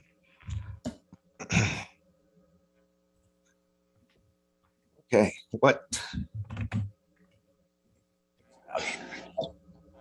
Okay, any questions for Commissioner Freeland? Go ahead. Chris. Oh, yeah, gotta have my microphone on. Chris, can you tell me how many full-time equivalents you have there on staff right now? Well, we have 21 currently, but some of those, keep in mind, we do have people that are funded through other areas. Amy Beebe is funded through the courts. Teresa Babcock is funded partially by a prosecutor's office. Dale Backus is paid for by Sheriff's Department. And then we have our new PSAP position, which is paid for by 911. How many open positions do you have? Currently, right now, I don't have, well, I just have a part-time switchboard position. I don't have any open positions right now. Okay. And going forward, you'll have, if the one for the road department is approved, then you would have that one that would be posted for 2022 yes. as a possibility, if it's approved. Yes, that would be a split position between us and the road department. Sure. And then the only other question I have, I think you skipped over in your capital project requests, the conference room upgrades for $210,000. And I Oh. know that we've done quite a bit of improvement. Is this in addition to that?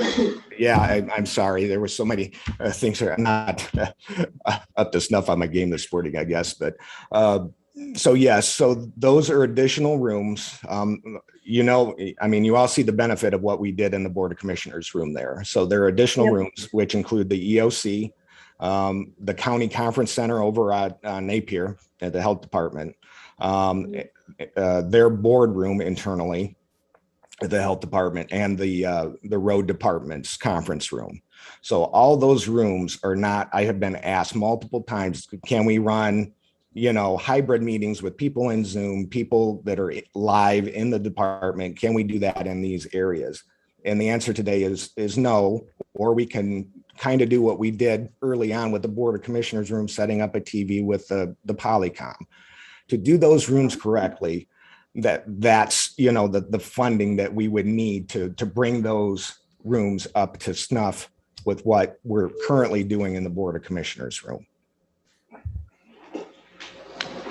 Thank you. Okay, any other, Julie? Might be just a procedural question, just because I'm new. Why are some of the specific projects on the IT, capital projects on the IT, not the department? I saw courts, prosecutor, and then the health department boardroom. And the conference room, I think, is, general, so that makes sense to me, but why are those specific projects not on the individual departments? I think historically, and that's, probably some conversation going forward. It's been the IS department's responsibility to keep track of technology related to projects and making sure that those are handled properly. So even though they are under the other departments, I still have a lot of oversight into those projects and how the funding's being spent, especially concerning software and hardware. So this is my report essentially of what I see is needed going forward on those projects based on the information that I'm tracking internally. I was going to follow up and just say, Chris is playing an ancillary role to all departments. He does a really good job of advocating for their needs and then coming up with pricing. He does track each department's needs. And as he stated, it's a little bit of a creature of this is how we've always run it. I'm not saying it makes the most sense. I'm not saying that it has to continue this way. But to his credit, his department's done a really good job of keeping a sharp pencil, but at the same time not allowing needs to go unnoticed. And I don't disagree with that. Yeah. And I think he should always manage those projects. Yep. I'm just wondering if the grant monies from some of those departments couldn't be used for these capital projects. Potentially. We are renting out his services to the various departments so that we do have some revenue coming back, but making sure that we are capturing every grant dollar possible. Yeah, we can definitely take a look at that. Yeah. Chris, I have a question, and it may be for Brian. The road department IS position, I notice you have 76,028, and the road department has 45,617, if I recall correctly. Is that the combined cost? Is that what IS's share is and the road department share to come up with the total cost? Yes? Right, I can. In this presentation, Chris is showing the full cost. On the roadside, they're showing their 60% contributing to Chris's. So you don't see, Chris has revenue coming in that equals the road expense. Chris carrying the full cost, road is just covering their 60%. Okay, so that's the 45,000 the road department told us about? Okay. And then you have 719,000 for J-Works and the court. And the court presented us with 217,000 for J-Works, maintenance and repair. Is that 217 in your 719, or is the 217 on top of it? The 217 is on top of it. So maintenance and support, that's their annual maintenance and software fees that once we went live this past this past July with phase one, we started having to pay maintenance and support on their product. So, and this was part of the original contract. We had year 1, year 2, year 3 costs. And so the 217 is the year 2 cost for JWorks support, but that is not part of the project implementation. So that's on top of it. Okay, thanks, Chris. And how many year contract is that? And where are they at? It's something that we were, we'll have to pay every year, but in the original contract for implementation, they set our numbers for the first 3 years. Once we hit that 4th year, then there will be an increase based on what they decide, or we'll renegotiate the contract at that point. Okay, thanks, Chris. You're welcome. Chris, I have to ask this question. Mainframe. I know you're talking about it. You want us to get off of it. What other departments will still be on the mainframe after the courts and whatnot are done with this JWorks migration? None. Nope. Pension is moving off here very soon, next couple of weeks. And other than the courts will be the last on there. So you have criminal and probate and juvenile, which remain on the mainframe. We moved civil off during the phase 1 go live. Officer Daly, the Sheriff's Department application moved off earlier this year. So it's just the courts at this point, but a very critical, piece that we need to get off. And just so the board knows, I did look at alternatives. If we needed to, what would it take to move into either an updated, version of the mainframe or something that can run what we have currently, and extremely, extremely expensive. So the most, fiscally responsible thing that we can do at this point is to continue with this project and get us off, because maintenance is just going up astronomically every year, and the availability to find support, we're just going to hit a point. I already can't get support for some of the older printers that mainframe uses, which forced our hands into transitioning those reports to digital, where they're sending out via email now. And the JWorks program is supposed to be completed by the end of 2022? That's our targeted deadline. So I staff internally, the court staff, everybody involved in that project is shooting towards that December go live date of 2022. Has it been looked at, is there benefit in finding contractual services of people who can help to make that implementation happen quicker, so we have less maintenance happening with the mainframe, so that we have less hours that are being utilized to kind of just triage the system, put a little money in it up front through contracted independent workers that can help you guys get ahead to get it done and get us off of it. And then the county probably will be money ahead because we're not putting all of that time into investing in something that is literally on its last leg. Understand where you're coming from. That's a very complicated question to answer. For one, to bring somebody in from the outside and get them up to speed would be time consuming. And I don't know if that's, I'm not saying it's, something we can't do, but it would be very difficult to bring somebody in from the outside and educate them on where we're at with the project, because so much of the work has already been done in phase 1. We're building upon that. So to bring that outside entity up to speed to be able to assist in some way would be difficult.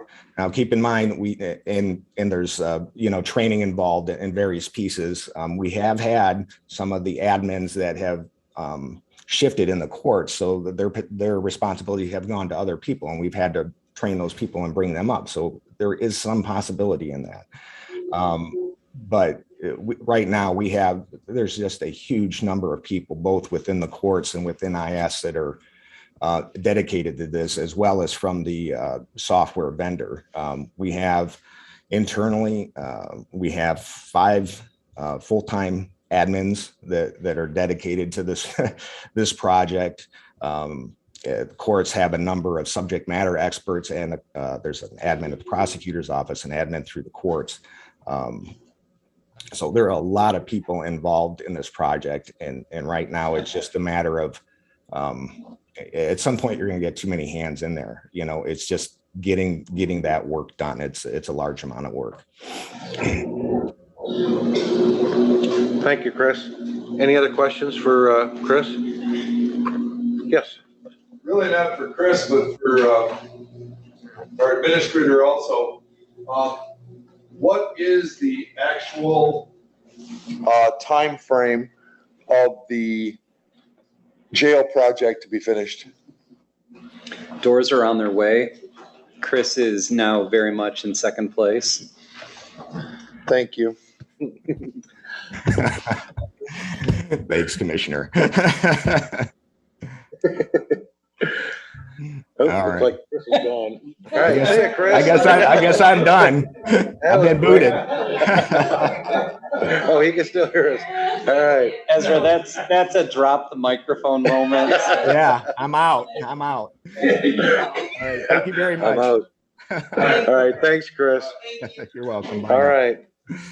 And for anyone who doesn't have the schedule right in front of them, we've got the drain commissioner from now until noon, and then we're breaking for lunch. So we're ready for the drain commissioner. Well, you get you early lunch. Okay.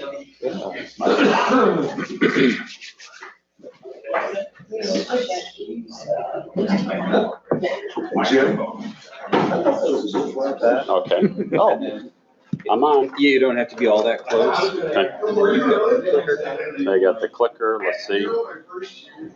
Let's see if it's right. Okay. We're getting off. Well, wait a minute, you're getting off in 5 years. I'm here now 5 years. So that's a total of 10. So we've been trying to get off. I gotta wait for Commissioner Scott. You've been waiting all day.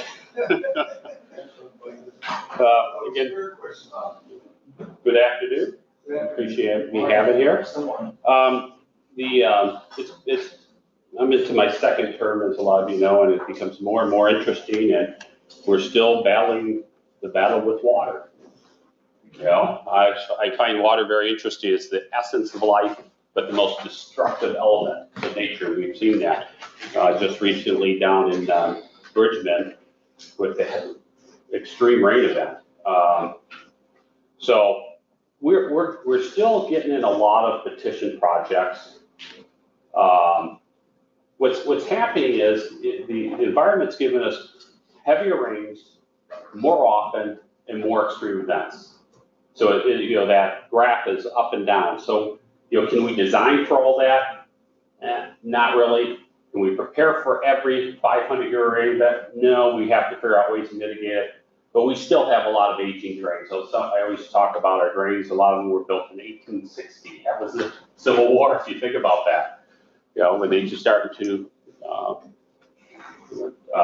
settle Michigan here, particularly this area. We were under the lake. A lot of this is swampland.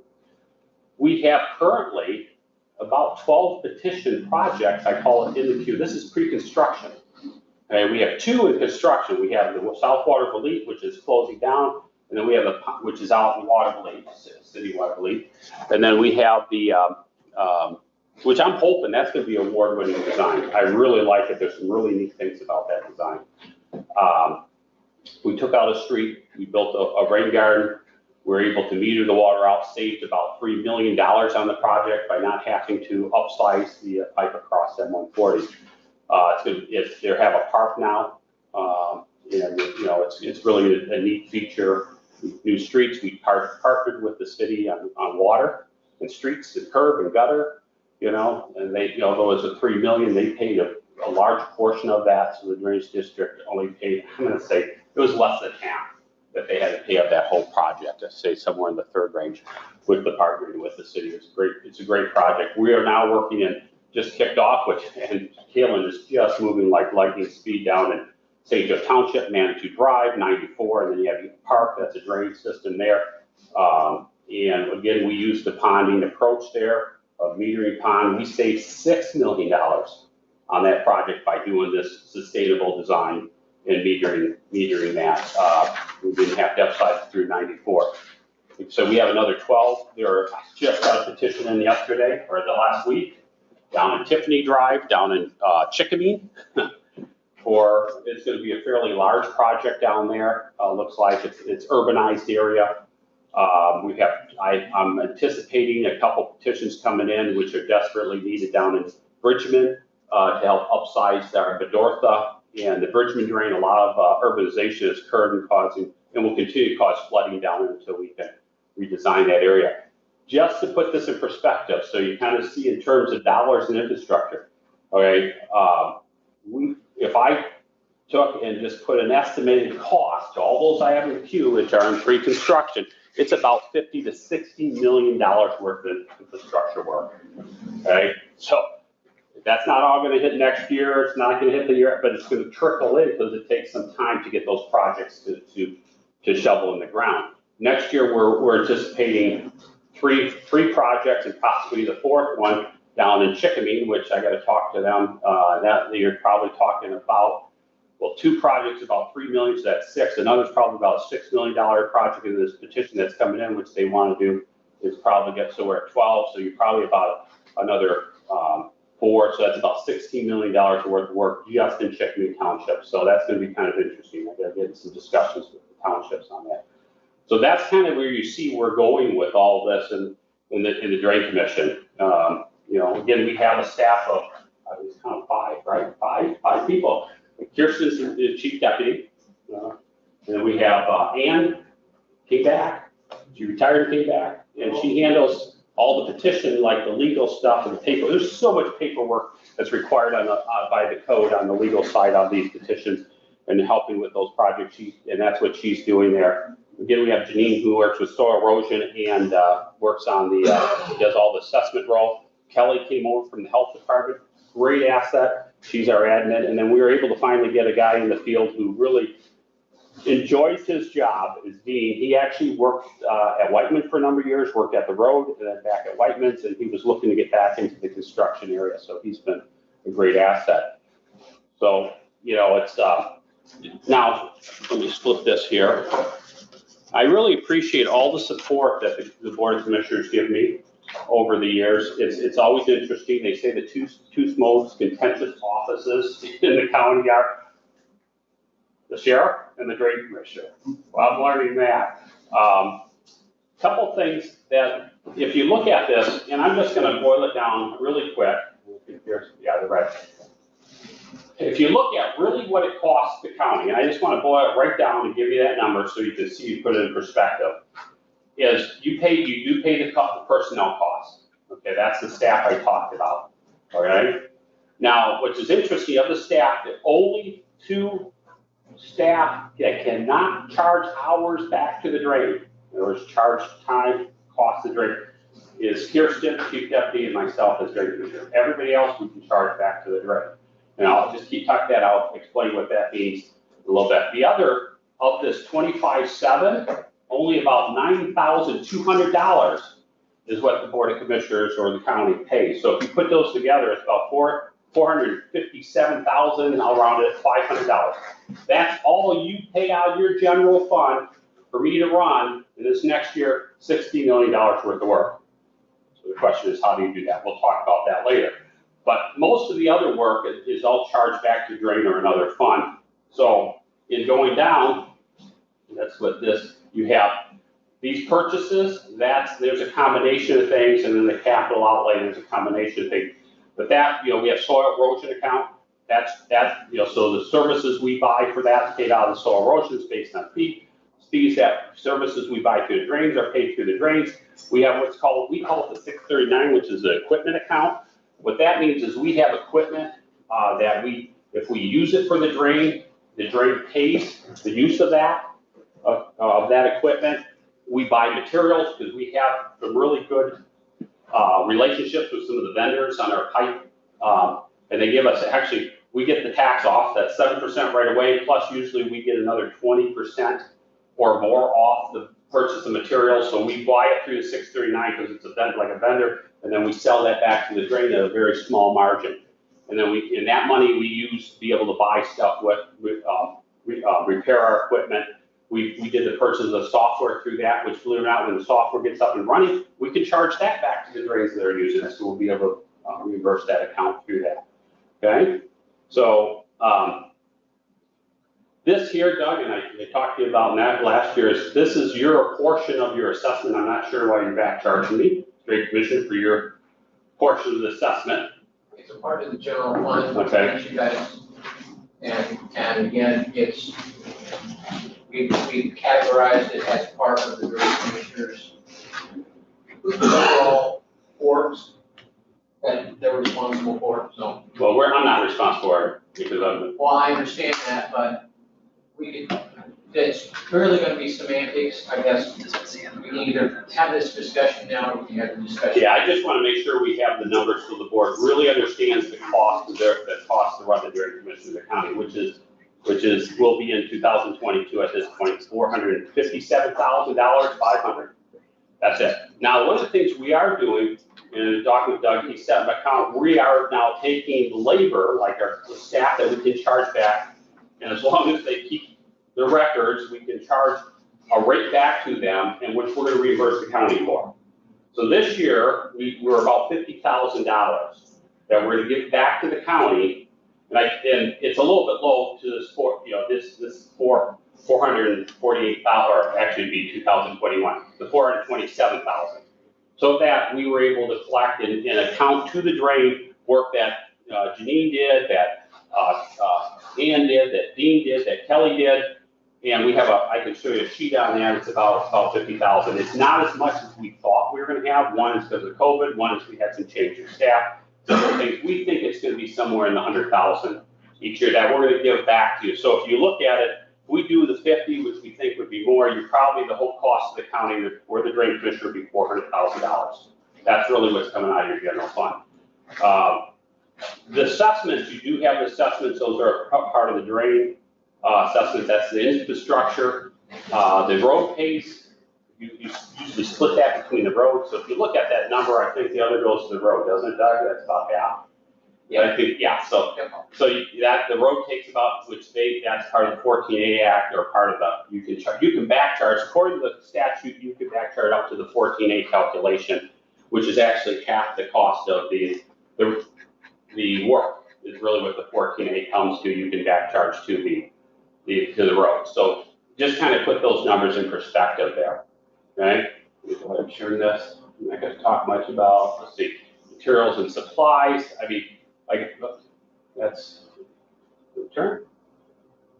I'm going to go to, yeah, that has to do with the services. Again, the one I think is important, I mean, we can come back to these, but this is they call it, you use the term enterprise fund. This is our 639, or that fund that I talked about, where we'll buy materials through, we'll buy equipment. Last year we did put in for a truck. We did not buy another pickup truck. We have it there for the budget. I'm not sure if we're going to even pull the trigger this coming year. We're still trying to assess our needs on equipment, and we're also doing a lot of repairs on our equipment right now. One of the biggest repairs is our vac truck. It's right now in the shop. We're looking somewhere between $75,000 and $150,000 to get it completely fixed. We're looking at, okay, what do we need just to do today? What can we put on a maintenance plan? Now you say that's a lot of money, but if you put that truck in perspective, probably if I bought a new one today, I'd be about $750,000, $500,000 to $750,000, depending on the options. It's a very, very expensive piece of equipment.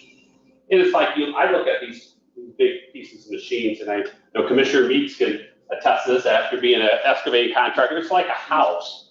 You keep it going. You keep it going. You just, and that's what you do. You keep maintaining it. You have to change stuff out. It just keeps going and going, or like a plane, and that's what we want to do. Even though it's old, we're going to keep it going. We're going to keep getting use out of it. But we did put money in there for, and we may be a little bit short, but at this point, we put money in to do the repairs on that back truck. Okay. Again, when we get it repaired as it's being used for the drains, we have a fee. I think it's $150 an hour we charge back the drain. We get our rates, actually, we looked at what what the other contractors are charging, and we take kind of an average of that, and that's what we end up using as our rates. The equipment we have out there right now is we have a Sterling, which is a big dump truck, the trailer, a 160 excavator with a Pecon head, that's a grinder. You can take those trees and stuff, grind it down, it's pretty cool.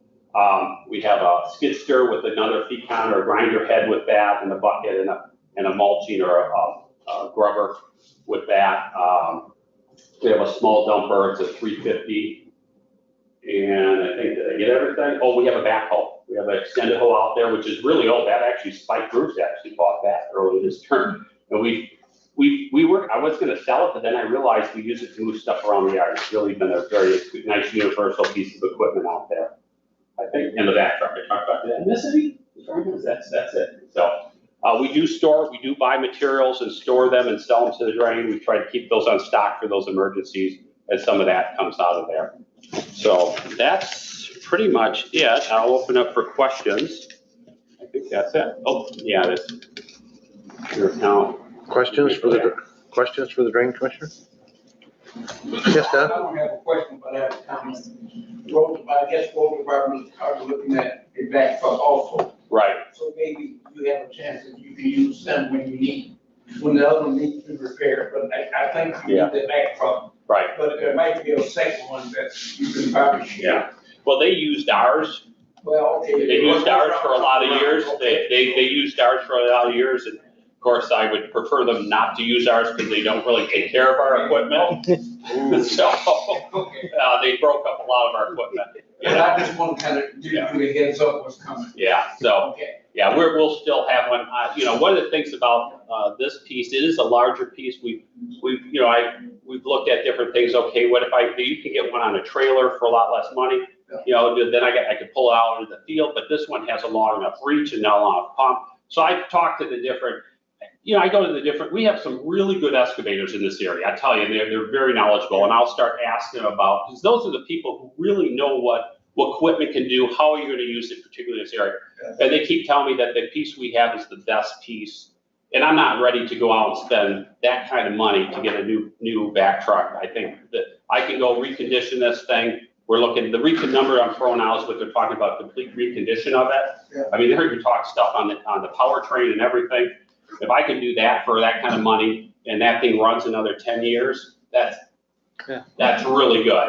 And that's what I'm looking at, is trying to get as much as we can out of that. Yeah. Okay, anything else? All right. Oh, I'm sorry. Terry? No, it's okay. Thank you. Yeah. I think you had already answered my question, but full-time employee is 5 for your department? Ann is part-time. Okay. And she's about 90% chargeable to drain, we're saying, to the drain. Sure, I heard. So that's part of that reimbursement back. We're trying to look at, because our software, we keep getting these hurdles put in our way, but we're getting really close to getting that thing up online. I'd say, I'm gonna probably within the next 60 days, I think it'll be up online. And then we got to go start doing our documents, getting all our documents. We have a Prism Doc, it's called, where all our documents, in fact, all those files we can then run electronically. When I get to that point, I'll probably come back and ask if we can get some part-time person just to start feeding. We got to see how much time Kelly has, and so, I have one part-time, which is Ann right now. I think we've asked for 2 in the past, anticipating, that we get the prison docs going, and then we need someone to come in and start feeding that. Sure. I would love to have an intern in this, which I'd love to have some funding to bring up an intern, as stipend, either from down at Notre Dame or up at Western. They have some good civil engineering programs, or, to help during the summer. I think that would be really neat if we could do that. I haven't asked for that kind of funding for that. But again, maybe that, as we look at how we, work with the money and charging the drain, maybe there's some ways we can do that in the future. I know Andrews, they have an architecture school, but there may be some people interested in drainage in architecture. So. My only other question I have, looking at the financials, special revenue fund, there's the line purchase services and charges. I missed if you made the comment on that. It looks like in 2021, there was $111,000 in that line. And your proposed budget for 2022 is 51,400. It would be page 5 in your presentation. 51,400, 31. You know, what we pay out of that, what that's for, you know, again, there's all this stuff mixed in there, and I guess we could go through the details of that. It makes a little sense. We pay soil erosion, which is, we have agreement with soil conservation that does their inspections. It's been a great partnership with that. Okay, which is about 30,000, somewhere in that range, roughly in that. Then you have a lot of the stuff is services to the drains. Although it's mixed in there, it comes out of different accounts. It's not coming out of a general fund. It's being charged directly to the gym, but it's being accounted for in that grouping. I think for me, I was just wondering if that included that soil conservation contract that you have with the Berrien County Conservation District. Okay, thank you. There's a lot just on this whole soil erosion. You know, it's a, of course, it comes from it's a regular, well, the law was Clean Water Act, passed down to the Eagle now. So that's enforcement. And then they have called county enforcement agent. I was given that by years ago. Actually, I think Spike Bruce ended up with it by the Board of Commissioners. So I'm the enforcement agent. That is supposed to be a self-funding, which it does, it self-funds. Although we have a lot of requirements that keep amping the requirements. And so one of them is we have to do more education. We did do it because of COVID in the last few years, but we did it a little bit before. Oh, Ox Creek. Oh, you mentioned, some of that's the grant for Ox Creek too. Okay, got it. So so we have to start putting on some classes to train, particularly the building inspectors, you know, I mean, just, you know, and what the soil requirements of soil erosion, what they need to look for, how they can use through the permitting, the planners for their, you know, the urban planning and stuff like that. And we like the whole too. We did not put funding in for that because that should come out of that account. Okay. Again, we're still struggling because there should be a higher balance in that account because that's an account that should roll every year. We should, you know, so there's funds that we're still struggling to find where those funds are at to be able to properly fund the administration of this account there. So, you know, we'll probably come back around time to talk about that bucket. I always look at things in terms of buckets and stuff like that. Some of you may not be aware, when I took office, I walked in and 2 weeks later, Eagle came down and they put me on probation for soil erosion. I'm like, wait a minute, I'm in office 3 weeks, you can do this to me? It took us a year to get back off to administrate this properly. Like I said, they keep, you know, we got back on, we did a lot of good things. There's stuff I still need to do. One of the things one of the things we did last year is we rewrote the ordinances, which we're gonna bring back in for you guys. The commissioners will look at and review and hopefully pass a new updated ordinance. That's one of the things they required. So there's other little pieces. COVID kind of put us behind at some of the stuff. We kind of waited. So hopefully as we're coming in this year, we'll be able to do that. I forgot, Kirsten talked about you said that. Yeah, part of that is the Ox grant. We have that $400,000, actually $1.2 million total grant, actually 400 by the drain. Myers has stepped up and has granted us basically a piece of property that is being used for the matching. And we're doing the pond there, and then the Sherwin-Williams granted us their old pond. We're right up to the mall now. We have an easement right up to the mall. We're redoing the Myers park. There's three major parking lots that they really don't like there. One is the mall, one is Myers, and the third is on the other side of the drain, which is where Burlington, that whole area there. So Myers right in the middle. Myers is such a great corporate citizen. I can't say enough about how good they are to this community, every community they're in. So they stepped up and is working with us on that. So that looks like that's going to go pretty quick here. You know, that construction of that. I think we have a meeting next week. We have a design, and that's going to add that in there. So we have that piece of the puzzle there. And that's going to help. Again, that's a big reduction to the cost of the county and the citizens in that Ox Creek Drainage District, because this is work being done and funded partly by Eagle through their grant. We're we're hoping to get a couple other grants. I already talked to Marcy. She's already got on it trying to find a couple other grants to get those other parking lots. So hopefully we get them. Any other questions for the drains? Okay, thank you, Christopher. I told you I'd let you out early. It's 3 minutes. We're good. Okay, thank you. You got 3 minutes before you. All right, I will kind of turn to Annette at this point.